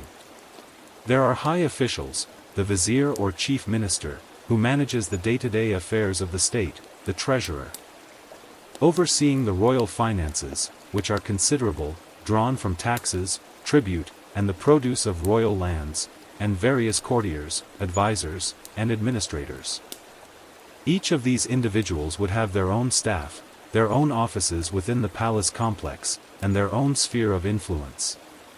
Imagine a very ancient, very elaborate version of a presidential cabinet, but with more impressive beards and probably better curses and hexes department for dealing with troublesome neighbors. Then there are the servants. An army of them, catering to every conceivable need of the royal family and the palace elite. Cooks in the palace kitchens prepare elaborate meals, far more varied and luxurious than your daily barley porridge, using the finest ingredients, including meats, exotic fruits, and wine. Remember those temple offerings? The palace cuisine would be similarly high-end. There are cupbearers, a surprisingly important and trusted position, as they could prevent poisoning, chamberlains, grooms for the royal stables, launderers, cleaners, and countless others. Life as a palace servant might offer a degree of security and access to better food than the average person. But it also meant long hours, strict rules, and being constantly under the watchful eyes of superiors. One misstep could lead to severe punishment. It's the original, upstairs, downstairs, drama. But with cuneiform complaint forms. For women in the palace, life was often centered around the queen and the royal harem. The queen could be a powerful figure in her own right, with her own estates, staff, and political influence. The harem was not just a collection of wives and concubines, it was a complex social unit, often including female relatives of the king, female attendants, weavers, and other craftswomen producing luxury goods for the palace. Historians still argue about the level of autonomy and political power wielded by royal women in Mesopotamia, with some evidence suggesting certain queens and princesses played very significant roles, while others were more secluded. Life in the palace wasn't just about drudgery and administration. It was also the center of culture and entertainment. The king and his court would enjoy music and dancing, remember those lyres and harps from the festival discussion, poetry recitations, and lavish banquets. Royal hunts were a popular pastime for rulers, demonstrating their prowess and courage. The palace would also house libraries of clay tablets, like the famous library of Ashurbanipal in Nineveh, containing literary works, scholarly texts, and historical records, carefully curated by royal scribes. But with such proximity to power comes peril. The palace could be a hotbed of intrigue, rivalry, and ambition. Courtiers vied for royal favor, factions formed, and conspiracies could simmer beneath the surface of polite courtly etiquette. A careless word, a perceived slight, or backing the wrong horse in a succession dispute could lead to demotion, exile, or worse. The stakes were incredibly high. If you were in the inner circle, you had access to immense power and wealth. If you fell out of favor, you could lose everything, including your life. It's a bit like a reality TV show, but the "you're fired" moment could involve an actual axe. One quirky tidbit is the role of royal messengers. These individuals were vital for communication across the vast Mesopotamian kingdoms and empires. They would travel long distances, often on foot or by donkey, carrying clay tablets inscribed with official orders or intelligence, sometimes encased in clay envelopes for security. These envelopes would often be impressed with the sender's cylinder seal, and breaking the seal was a serious offense. Imagine being the guy who has to deliver bad news to a famously short-tempered king after a 10-day journey through bandit-infested territory. You'd want hazard pay and a very fast donkey for the return trip. So, as you, in your minor role, observe the comings and goings within the palace walls, you get a sense of a highly organized, powerful, and somewhat intimidating world. The luxury is palpable: fine furnishings, decorated walls, the rustle of expensive garments, the scent of incense and perfumes. But beneath the glittering surface, there's a constant undercurrent of protocol, ambition, and the ever-present weight of royal authority.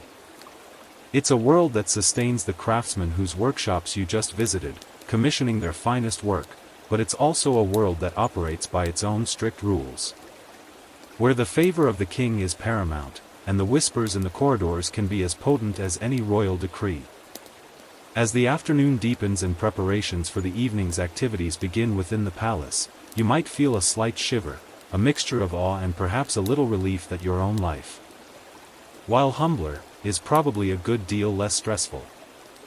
Leaving the imposing, perfumed, and slightly unnerving atmosphere of the royal palace precincts behind, mentally, of course, unless you actually had that delivery to make. You find yourself back in the more familiar, less fraught environment of UR's residential lanes.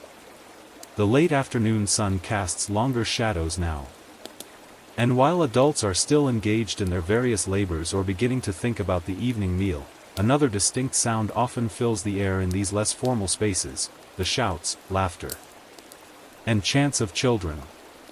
After peeking into the high-stakes world of kings and courtiers, let's turn our attention to the smaller citizens of Mesopotamia, to their games, their toys, and what childhood might have been like in this ancient land.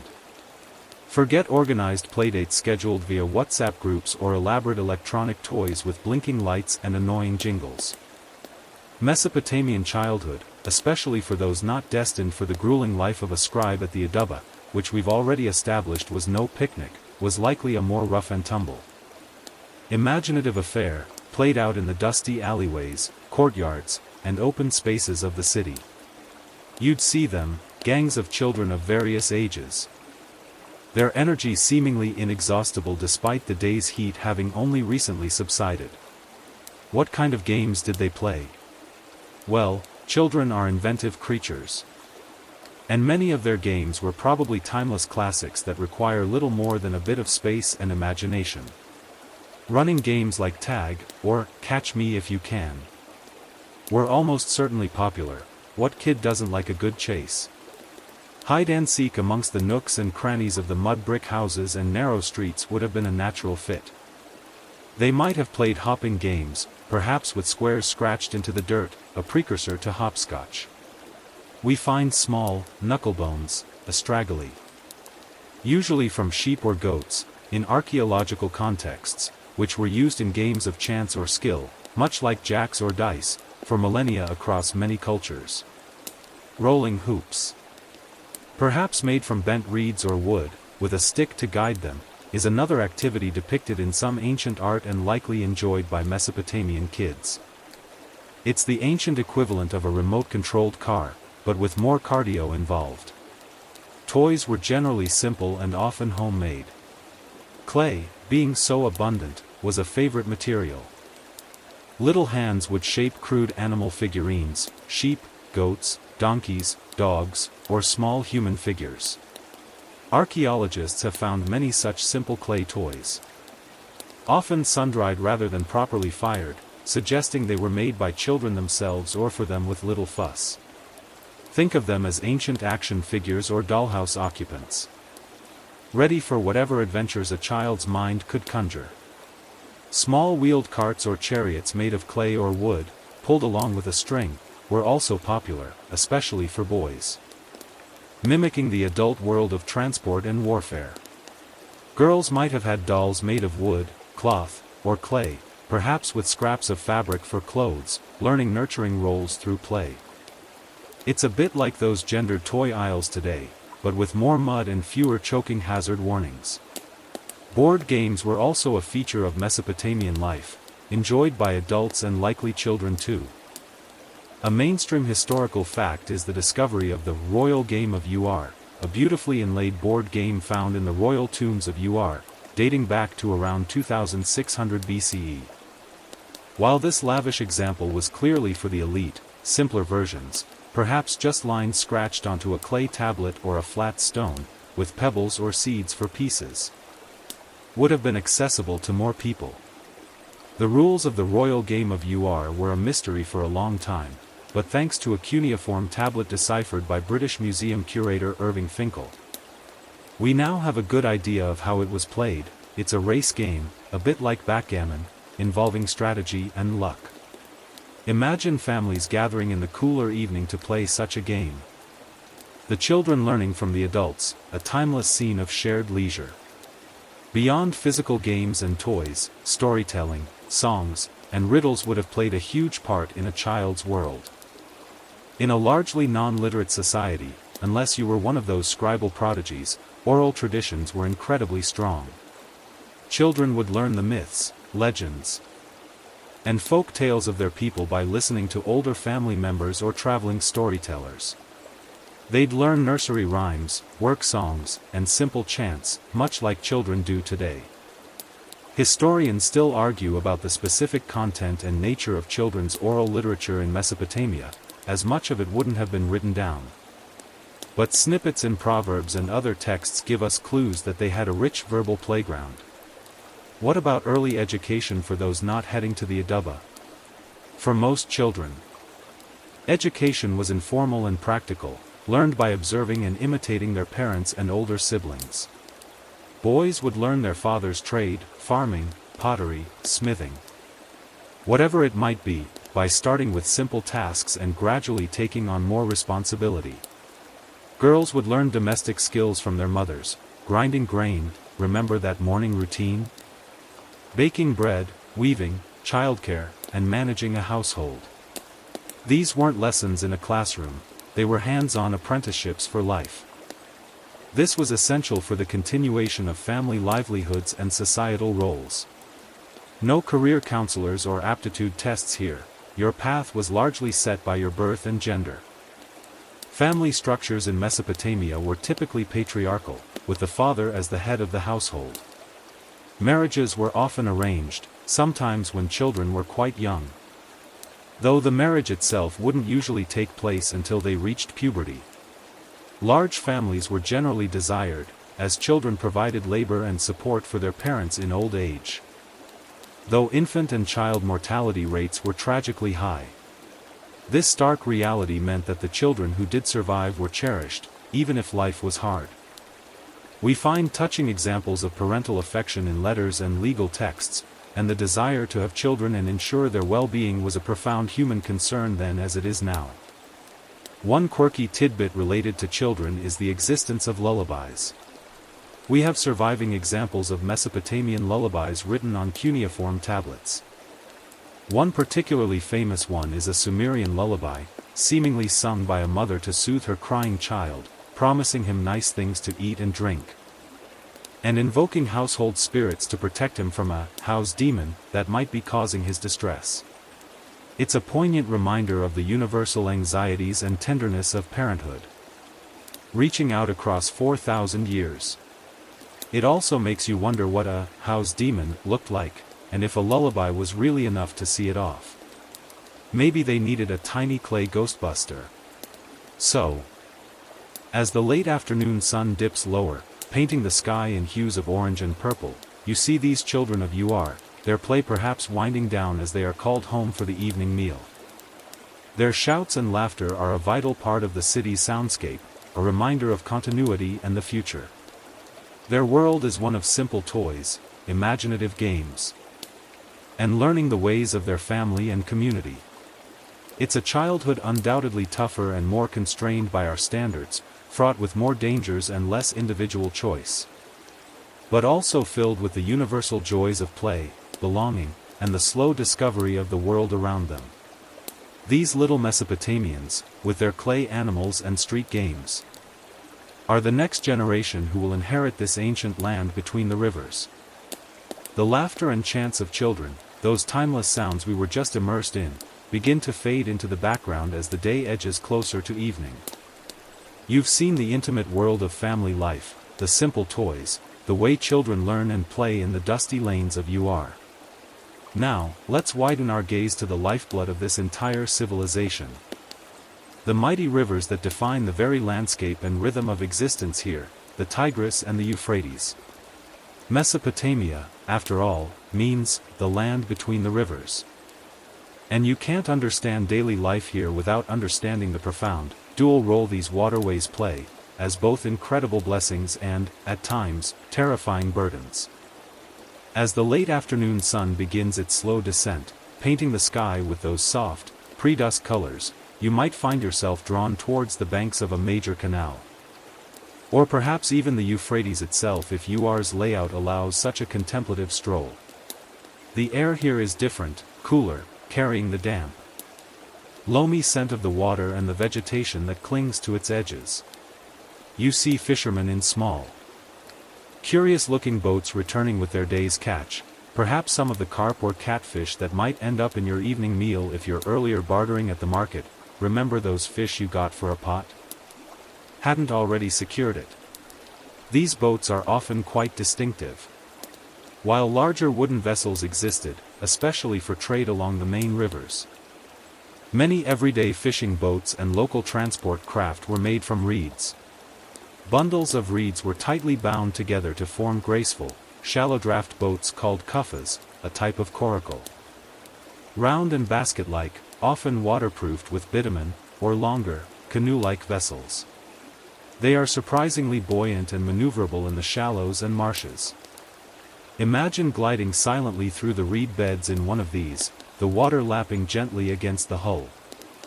A scene that has remained largely unchanged in the marshy regions of southern Iraq for millennia. It's a testament to making the most of readily available local materials. No fiberglass or outboard motors here, just ancient ingenuity and a deep understanding of the river's ways. The rivers are, first and foremost, a source of life. Their waters, diverted through an intricate network of canals, are what make agriculture possible in this otherwise arid region. A mainstream historical fact is that Mesopotamian civilization was built upon sophisticated irrigation techniques. Farmers painstakingly dug and maintained these canals, from large, state-managed waterways to smaller, privately owned ditches, to bring precious water to their fields of barley, wheat, sesame, and date palms. Without this irrigation, there would be no surplus crops. No cities, no scribes arguing about syntax, none of the complex society we've been exploring. You'd see farmers, even now in the cooler part of the late afternoon, perhaps checking their sluice gates, clearing channels, or preparing for the next day's watering. It's constant, demanding work, often a source of cooperation between communities, but also, inevitably, a source of disputes over water rights. Water everywhere, but not a drop for my field unless my neighbor opens his gate, was probably a common, if unrecorded, lament. The rivers also provide food. Fishing, as we've seen, is a vital occupation. They used nets, spears, and hooks and lines, much like fishermen today. Though their tackle was made from natural materials like flax, reeds, and bone. The marshes and riverbanks also teemed with waterfowl, ducks and geese, which were hunted or trapped, adding variety to the diet. And, of course, the rivers provided drinking water for humans and animals, and clay for bricks and pottery, the very building blocks of your world. Transport is another crucial blessing. The Tigris and Euphrates, along with their network of canals, served as the highways of ancient Mesopotamia. Bulky goods like grain, timber, which had to be imported from mountainous regions, stone, and metals could be transported far more easily and efficiently by boat than overland by donkey caravan. You'd see barges laden with goods moving slowly along the larger waterways, pulled or sailed if the wind was favorable, connecting distant cities and regions, facilitating the trade that brought those exotic items like lapis lazuli to the marketplaces of Ur. It's the ancient world's shipping and logistics network, powered by currents and muscle. But the rivers are not always benevolent. They are also a source of considerable anxiety and, at times, outright devastation. The most significant burden is the threat of floods. Unlike the relatively predictable annual flooding of the Nile in Egypt, the Tigris and Euphrates could be erratic and violent. Heavy rains in the northern mountains or sudden snowmelt could send a torrent of water surging downstream, inundating fields, destroying crops, sweeping away homes, and drowning livestock and people. These catastrophic floods were a terrifying and recurring feature of Mesopotamian life, often interpreted as signs of divine anger. The Sumerian king list, an ancient text, even speaks of a great flood before which kingship was lowered from heaven, an event that has drawn comparisons to the biblical story of Noah. Imagine the terror of seeing the river, your source of life, suddenly transform into a raging, destructive monster. There were no sophisticated early warning systems, just the desperate hope that the dikes and levees would hold. Historians still argue about the long-term environmental impact of Mesopotamian irrigation practices. While essential for agriculture, intensive irrigation in an arid climate can lead to salinization, the buildup of salt in the soil as water evaporates, which can gradually reduce crop yields. Some scholars suggest this was a contributing factor to the decline of Sumerian city-states in the south and the northward shift of power in later Mesopotamian history.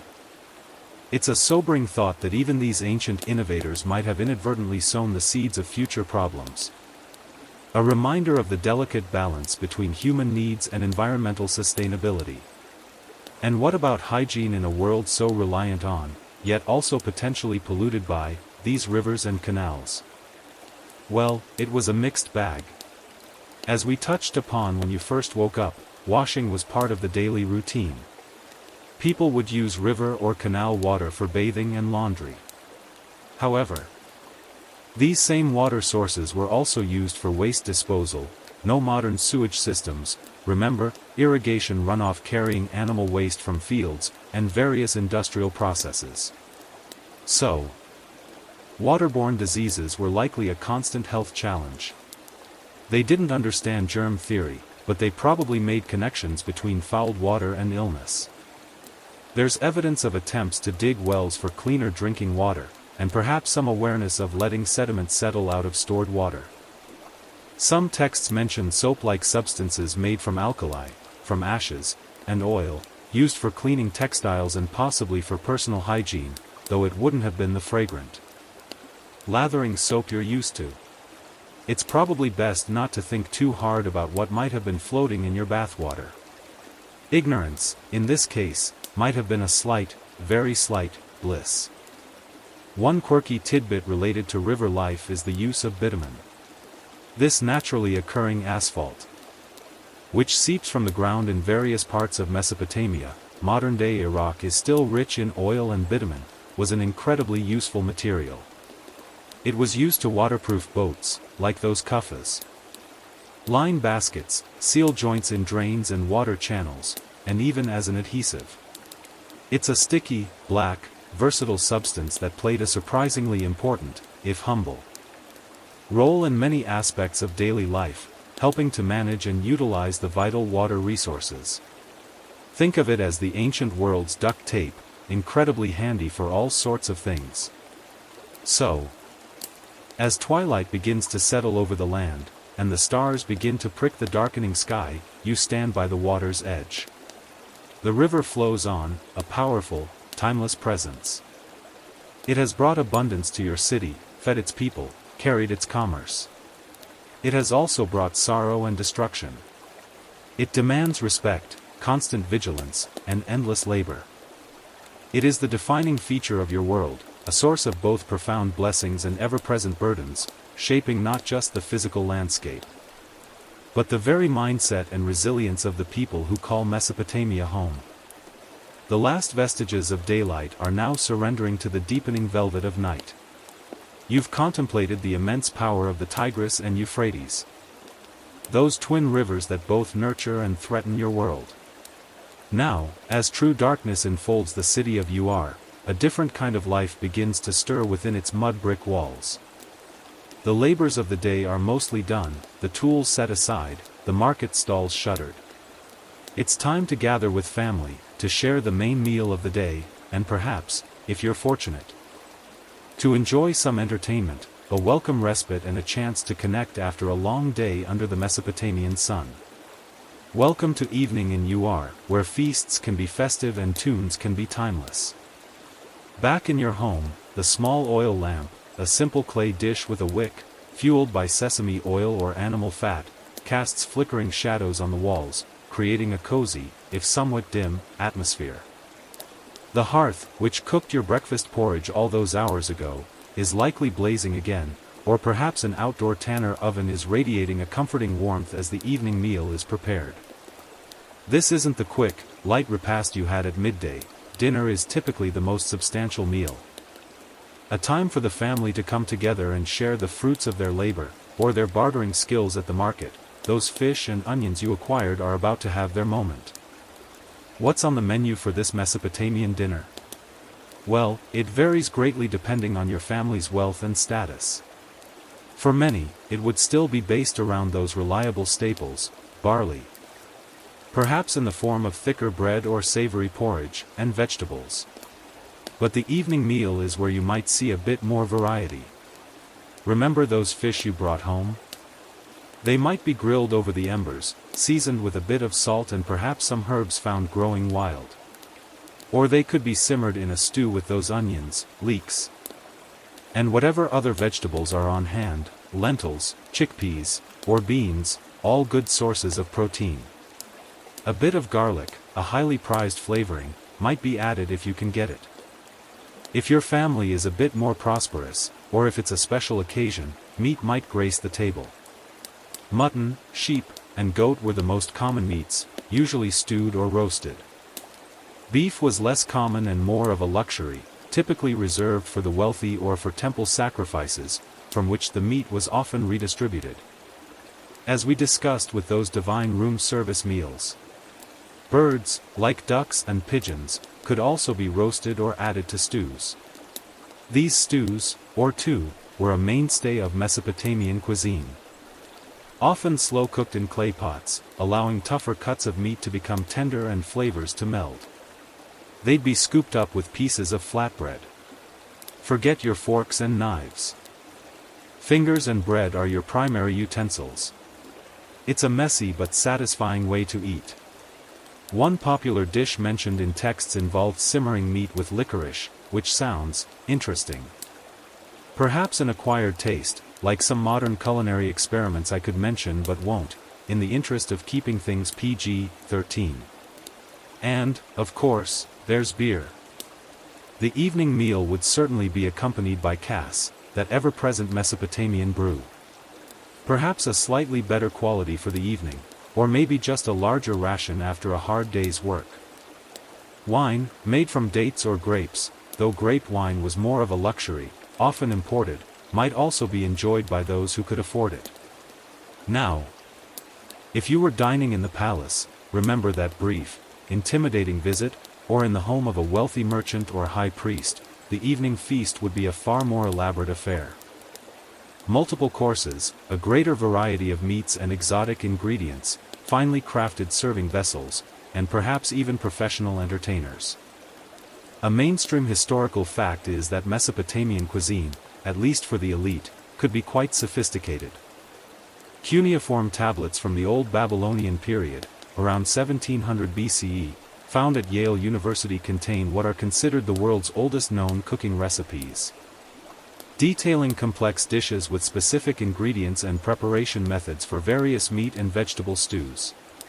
These weren't just, throw it all in a pot, recipes, they involved multiple steps.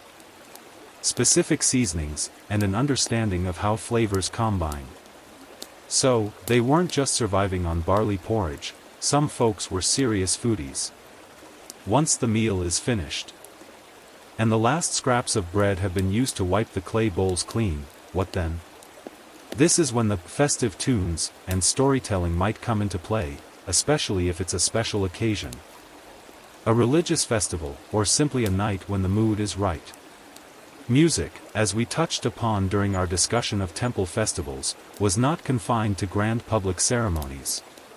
In the evenings, in homes or courtyards, families and neighbors might gather to listen to music or make it themselves. Someone might bring out a simple reed flute and play a plaintive melody that drifts through the cool night air. Or perhaps there's a small harp or lyre in the household. These stringed instruments, often beautifully crafted with sound boxes decorated with inlaid shell or precious stones, if you were fancy, could produce enchanting music. The famous lyres found in the royal tombs of Ur, with their bull-headed decorations, are stunning examples of Mesopotamian craftsmanship and attest to the importance of music in their culture. While you probably don't have a gold-plated bull lyre in your humble home, simpler versions would have existed. Drums and tambourines might provide a rhythmic accompaniment, inviting people to clap, sing, or even dance in the confined space of a courtyard. Storytelling was another cherished evening pastime. In a world where literacy was limited, oral tradition was king. Professional storytellers might wander from city to city, or even within neighborhoods, recounting epic tales of gods, heroes, and ancient kings. The Epic of Gilgamesh, with its themes of friendship, adventure, mortality, and the search for meaning, would have been a captivating story, passed down through generations long before it was written on those clay tablets by diligent scribes. Imagine huddling around the dim lamplight, listening wide-eyed as a skilled narrator brings these ancient characters and their incredible adventures to life. It's the original Netflix. But with no buffering and way more audience participation. Even if there isn't a professional storyteller or accomplished musician present, families would share their own stories. Recount the day's events, tell jokes, or recite proverbs and traditional wisdom. Children would listen to their elders, absorbing the cultural values and history of their people. It's a time for connection, for reinforcing social bonds, and for passing on knowledge. One quirky tidbit is the Mesopotamian love for riddles and proverbs.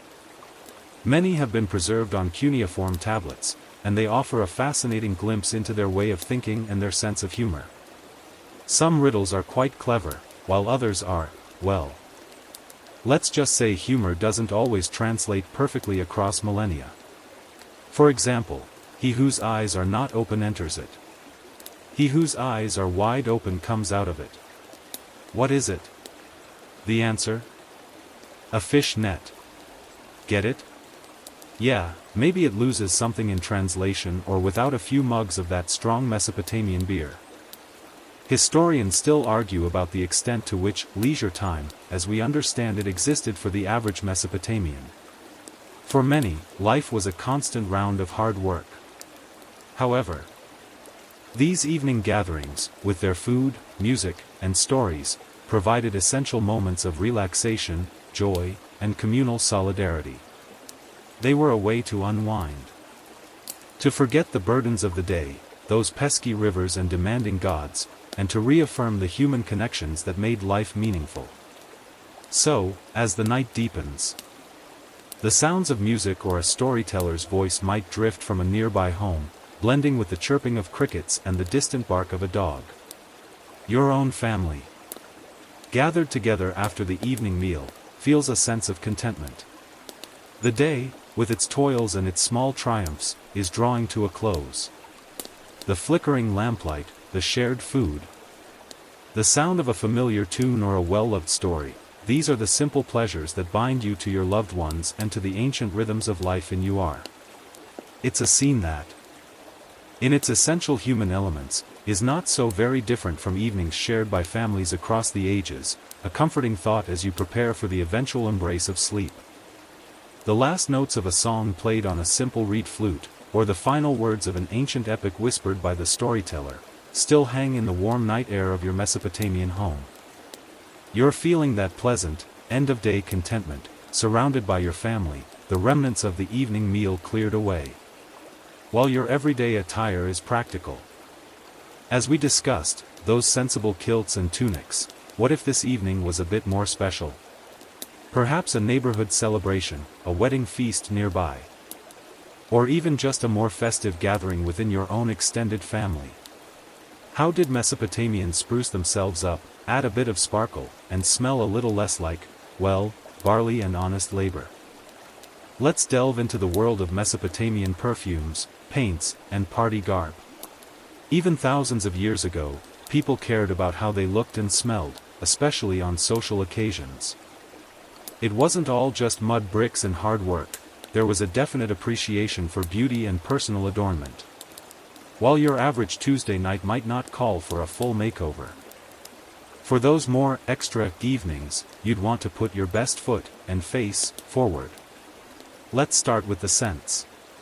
In a world without daily showers, as we know them, and with a, shall we say, robust natural human aroma, perfumes and fragrant oils were highly prized. These weren't the complex, alcohol-based sprays you find in department stores today.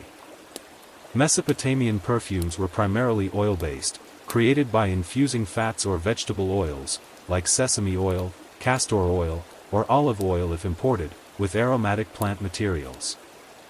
Think flowers like lilies or irises, fragrant woods such as cedar or cypress, resins like myrrh and frankincense, often imported and very valuable, and spices like cinnamon or cardamom.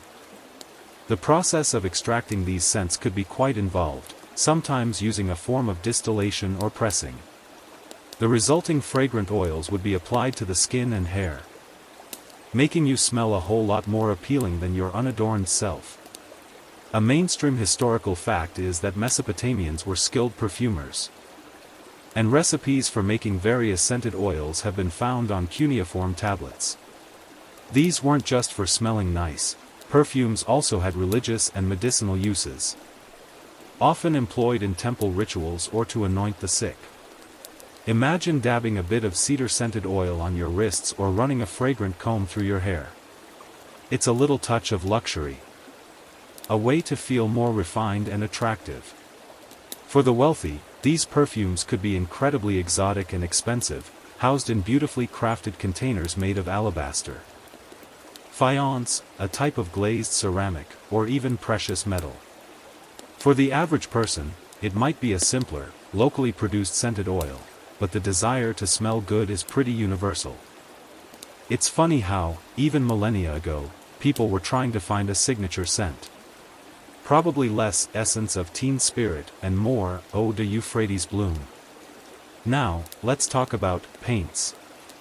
Or what we would call cosmetics. Yes, makeup is not a modern invention. Mesopotamians, both men and women, used various substances to enhance their features, particularly their eyes. The most common cosmetic was kohl, a dark powder used as eyeliner and to darken eyelashes and eyebrows. Kohl was typically made from galena, lead sulfide, stibnite, antimony sulfide.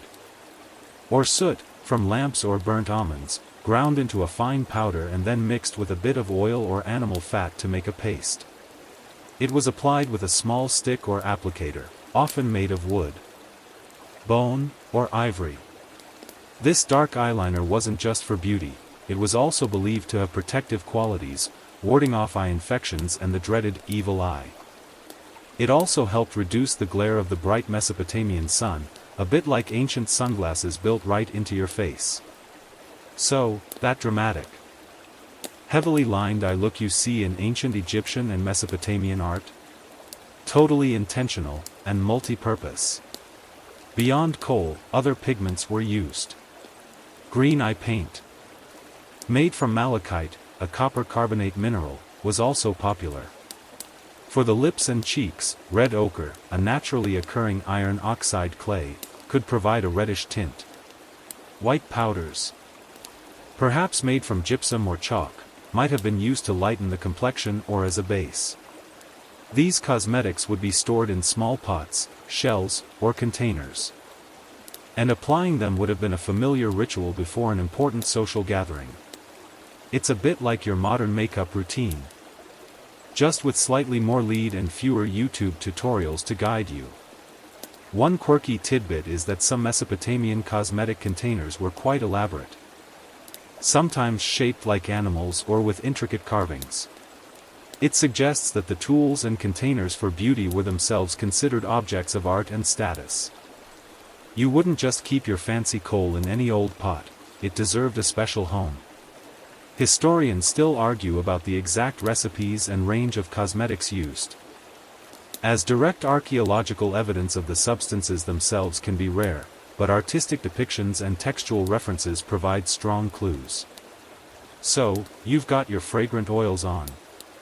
Your eyes are dramatically lined with kohl, maybe a touch of red ochre on your lips. What about the party garb? For special evening occasions, you'd certainly want to wear your best attire. This wouldn't necessarily mean a completely different style of clothing from your daily wear, but rather a finer quality version of it. If your usual tunic is made of coarse wool, your party tunic might be of soft, bleached linen, perhaps dyed a pleasing color if you can afford it.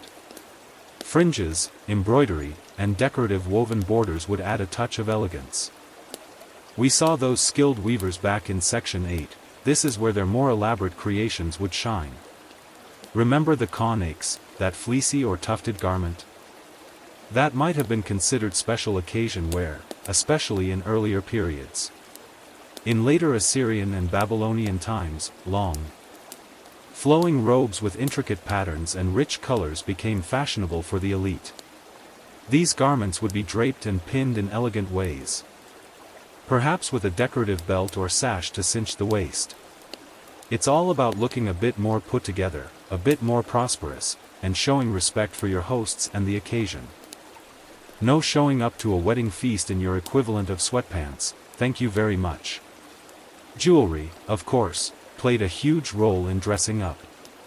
Those necklaces, bracelets, earrings, and rings we talked about earlier would be brought out and proudly displayed. Gold, silver, lapis lazuli, and carnelian would gleam in the lamplight, adding sparkle and status. Even if your jewelry was simpler, polished stones or shell beads, you'd wear your best pieces. Headbands, hair ornaments of gold or silver wire, and decorative pins would complete the ensemble. It's the ancient equivalent of putting on your statement necklace or your favorite cufflinks.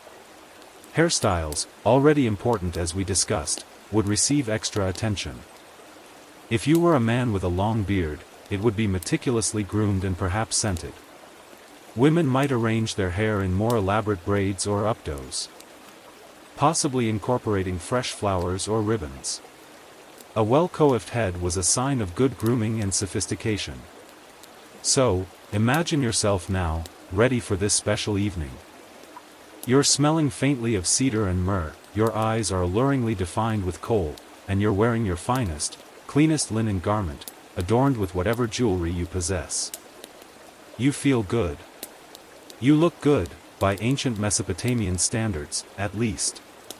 It's a transformation, a way of shedding the grime and toil of the day and stepping into a more festive, social role.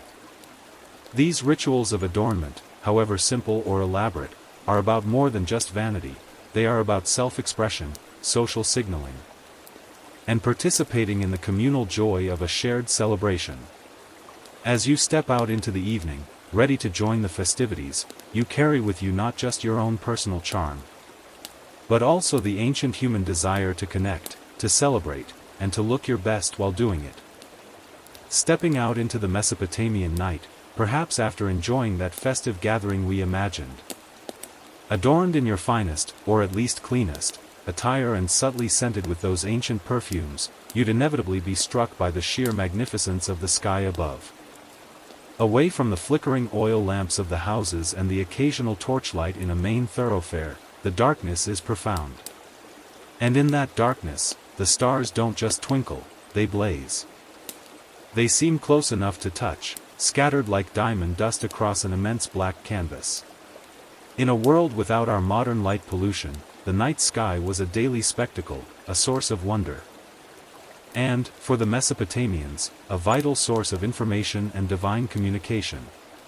Forget your astronomy apps or planetarium projectors, this is stargazing in its purest, most primal form. You can see the Milky Way arching overhead, a shimmering river of stars. Familiar constellations, though perhaps known by different names and stories, will slowly across the heavens as the night progresses. The moon, if it's visible, would be a captivating presence, its phases carefully observed and tracked. Planets. Those wandering stars that moved differently from the fixed constellations were objects of intense interest and scrutiny. This isn't just a pretty view, for the Mesopotamians. The night sky was a vast, celestial tablet upon which the gods wrote their intentions. A mainstream historical fact is that Mesopotamian astronomers, particularly the Babylonians, were meticulous observers of the heavens. They kept detailed records of astronomical phenomena, including the movements of the sun, moon, and planets, the appearances of comets and eclipses, often inscribed on those trusty cuneiform tablets. These records, compiled over centuries, allowed them to develop sophisticated mathematical astronomy, enabling them to predict certain celestial events with remarkable accuracy. They identified many constellations still recognized today, though the mythological figures associated with them were their own, mapped the zodiac, and developed calendrical systems based on lunar and solar cycles to regulate agriculture and religious festivals. Their contributions laid foundational groundwork for later Greek and Western astronomy. So, when you check your horoscope, don't worry, I won't tell, you're tapping into a tradition that has very deep roots in the land between the rivers. But for the average Mesopotamian, and indeed for the official sky watchers, or Tupseru Enuma Anu Enlil, scribes of when Anu and Enlil, a major omen series, the primary purpose of observing the heavens was not purely scientific curiosity in our modern sense. It was all about divination, about reading the numinous signs. They believed that events in the sky, the behavior of the moon, the path of a planet, an unexpected meteor shower, or a solar or lunar eclipse, were omens. Messages from the gods indicating future events on Earth, particularly those affecting the king and the state. If the moon had a certain halo, or if Mars, the fiery star, appeared particularly bright in a certain part of the sky, it could portend war, famine, a good harvest, or the death of a ruler. It was a cosmic weather report. But instead of predicting rain, it was predicting, doom or glory. Imagine the priest astronomers, night after night. Perhaps from the top of a ziggurat, those step temple towers we've mentioned, which would have offered an excellent, unobstructed view of the sky, or a dedicated observation platform. They would carefully note down everything they saw, comparing their observations to vast libraries of previously recorded omens. If a comet appears in the path of the star Anu, the king will die and his land will be diminished. If Venus is visible in the east in the month of Ajaru, there will be a slaughter of the enemy. These omen texts were incredibly detailed and comprehensive, covering a vast range of celestial possibilities. It's like they had a celestial, if this, then that, for everything the sky could possibly throw at them. This belief in celestial omens had a profound impact on decision-making, especially at the state level.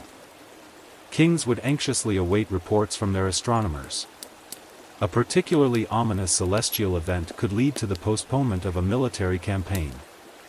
The performance of elaborate apotropaic rituals, to ward off evil, or even, as we touched upon briefly in the context of substitute kings, the temporary replacement of the king to divert divine wrath.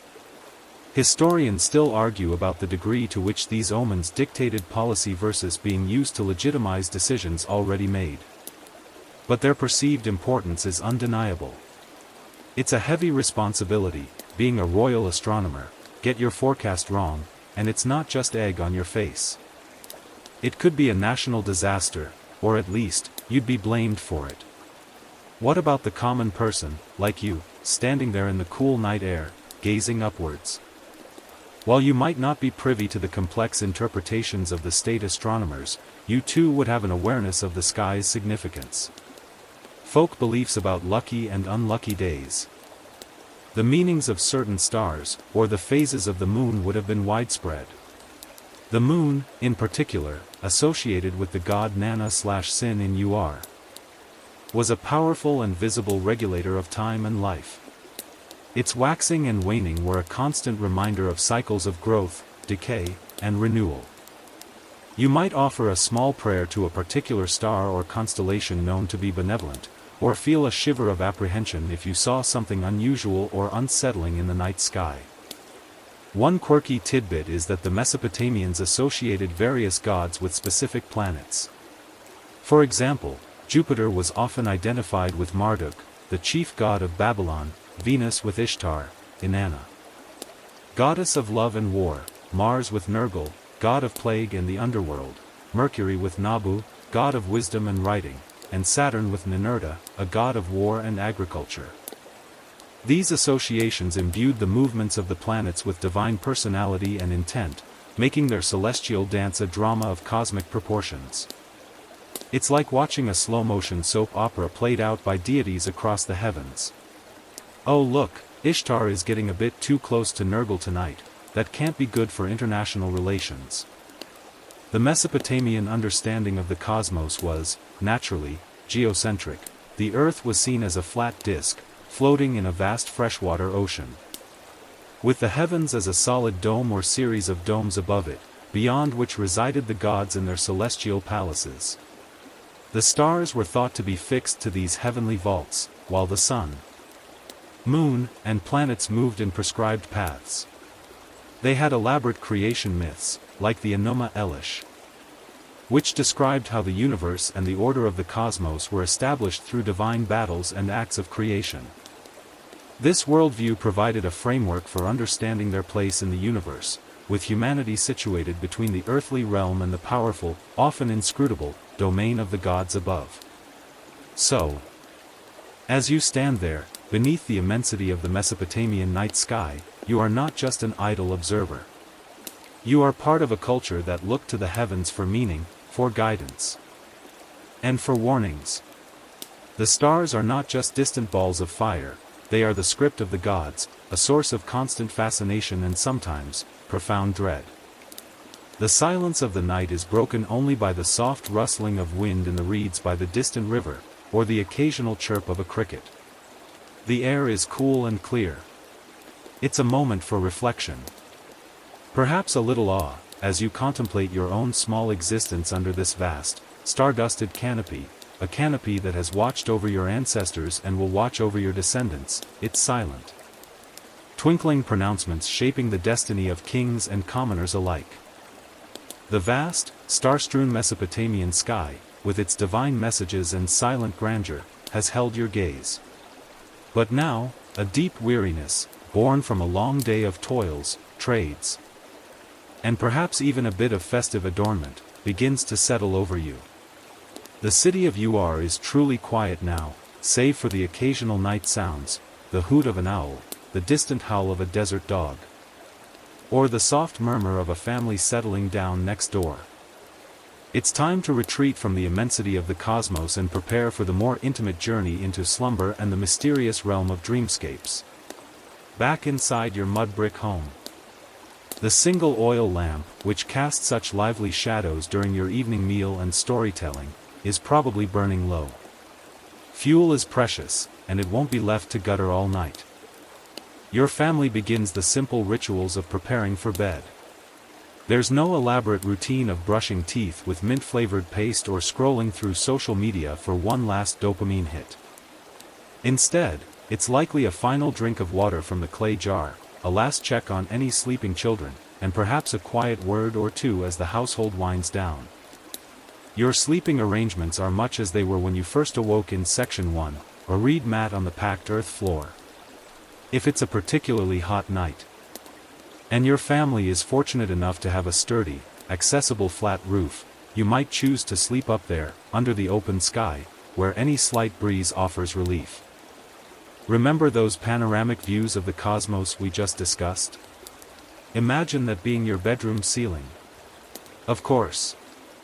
You might also be sharing your rooftop boudoir with the entire family and possibly a few well-behaved pigeons. Privacy, as we've noted, is a modern luxury. Beds with wooden frames and woven reed or leather bases did exist, particularly for the wealthier echelons of society. You might see such an item in the palace or a prosperous merchant's home. But for most, the humble mat suffices. You might have a simple headrest, perhaps a block of wood or a bundle of cloth, but pillows as we know them are not a standard feature. You'd likely sleep in the same simple linen tunic or kilt you wore during the day, or perhaps strip down to even less if the night is stifling. As you lie down on your mat, the coolness of the earth floor seeping through, the sounds of the city fade into a gentle hum. Your mind, however, might still be active, replaying the day's events or perhaps drifting into that hazy state between wakefulness and sleep.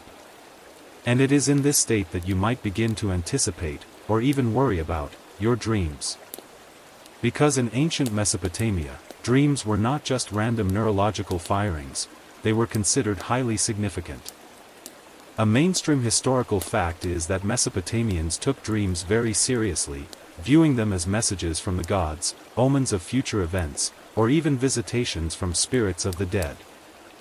Dream interpretation was a specialized art. If you had a particularly vivid or disturbing dream, you wouldn't just shake it off and have another cup of coffee, or, in your case, beer. You might seek out a professional dream interpreter, often a priest or priestess skilled in the practice, known as Asailu, if male, or Asailtu, if female. These interpreters would consult dream omen texts, vast compilations listing various dream scenarios and their supposed meanings. If a man dreams he is eating a raven, he will have wealth. If a man dreams he is flying, his situation will change. If a woman dreams she gives birth to a scorpion, she will have a wicked son. Yikes, that's a rough one to wake up to. The interpretations could be good or bad, and if bad, specific rituals might be prescribed to avert the foreseen evil. It's like having a divine spoiler alert system. But you need a manual and a priest to figure out what it means. The gods themselves were believed to communicate through dreams. A particularly important dream might even be sought deliberately through incubation rituals, sleeping in a sacred place, like a temple, in the hope of receiving divine guidance. Kings and rulers especially paid close attention to their dreams, as they were often seen as pertaining to the fate of the entire land. The Epic of Gilgamesh, that cornerstone of Mesopotamian literature, features several significant dreams that foreshadow future events and guide the hero's actions.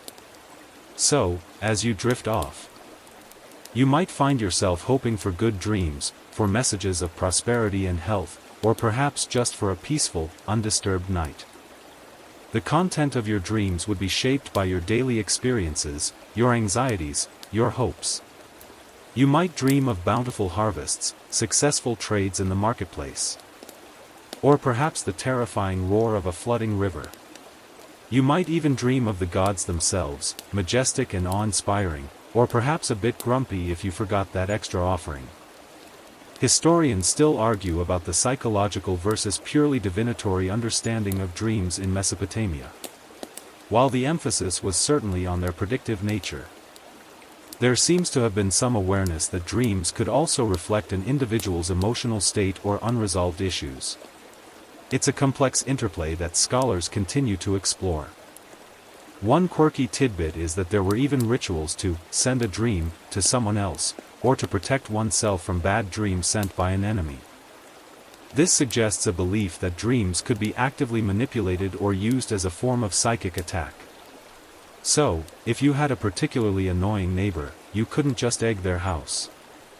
Perhaps you'd try to send them a nightmare about their prize goat developing a sudden passion for opera. Less messy, but probably just as effective in terms of neighborhood relations. The night in UR is deep now. The last embers in the hearth have died down.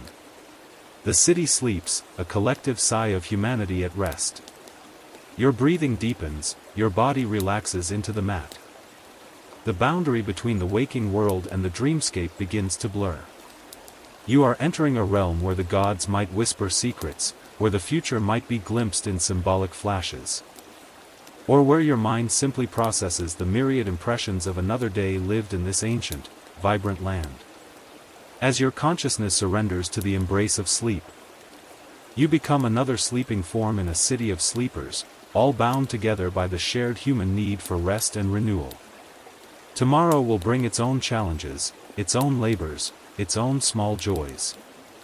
But for now, there is only the quiet dark, the gentle rhythm of your own breath, and the silent, unfolding mystery of your Mesopotamian dreams. Word count, 2,287. The city of Ur.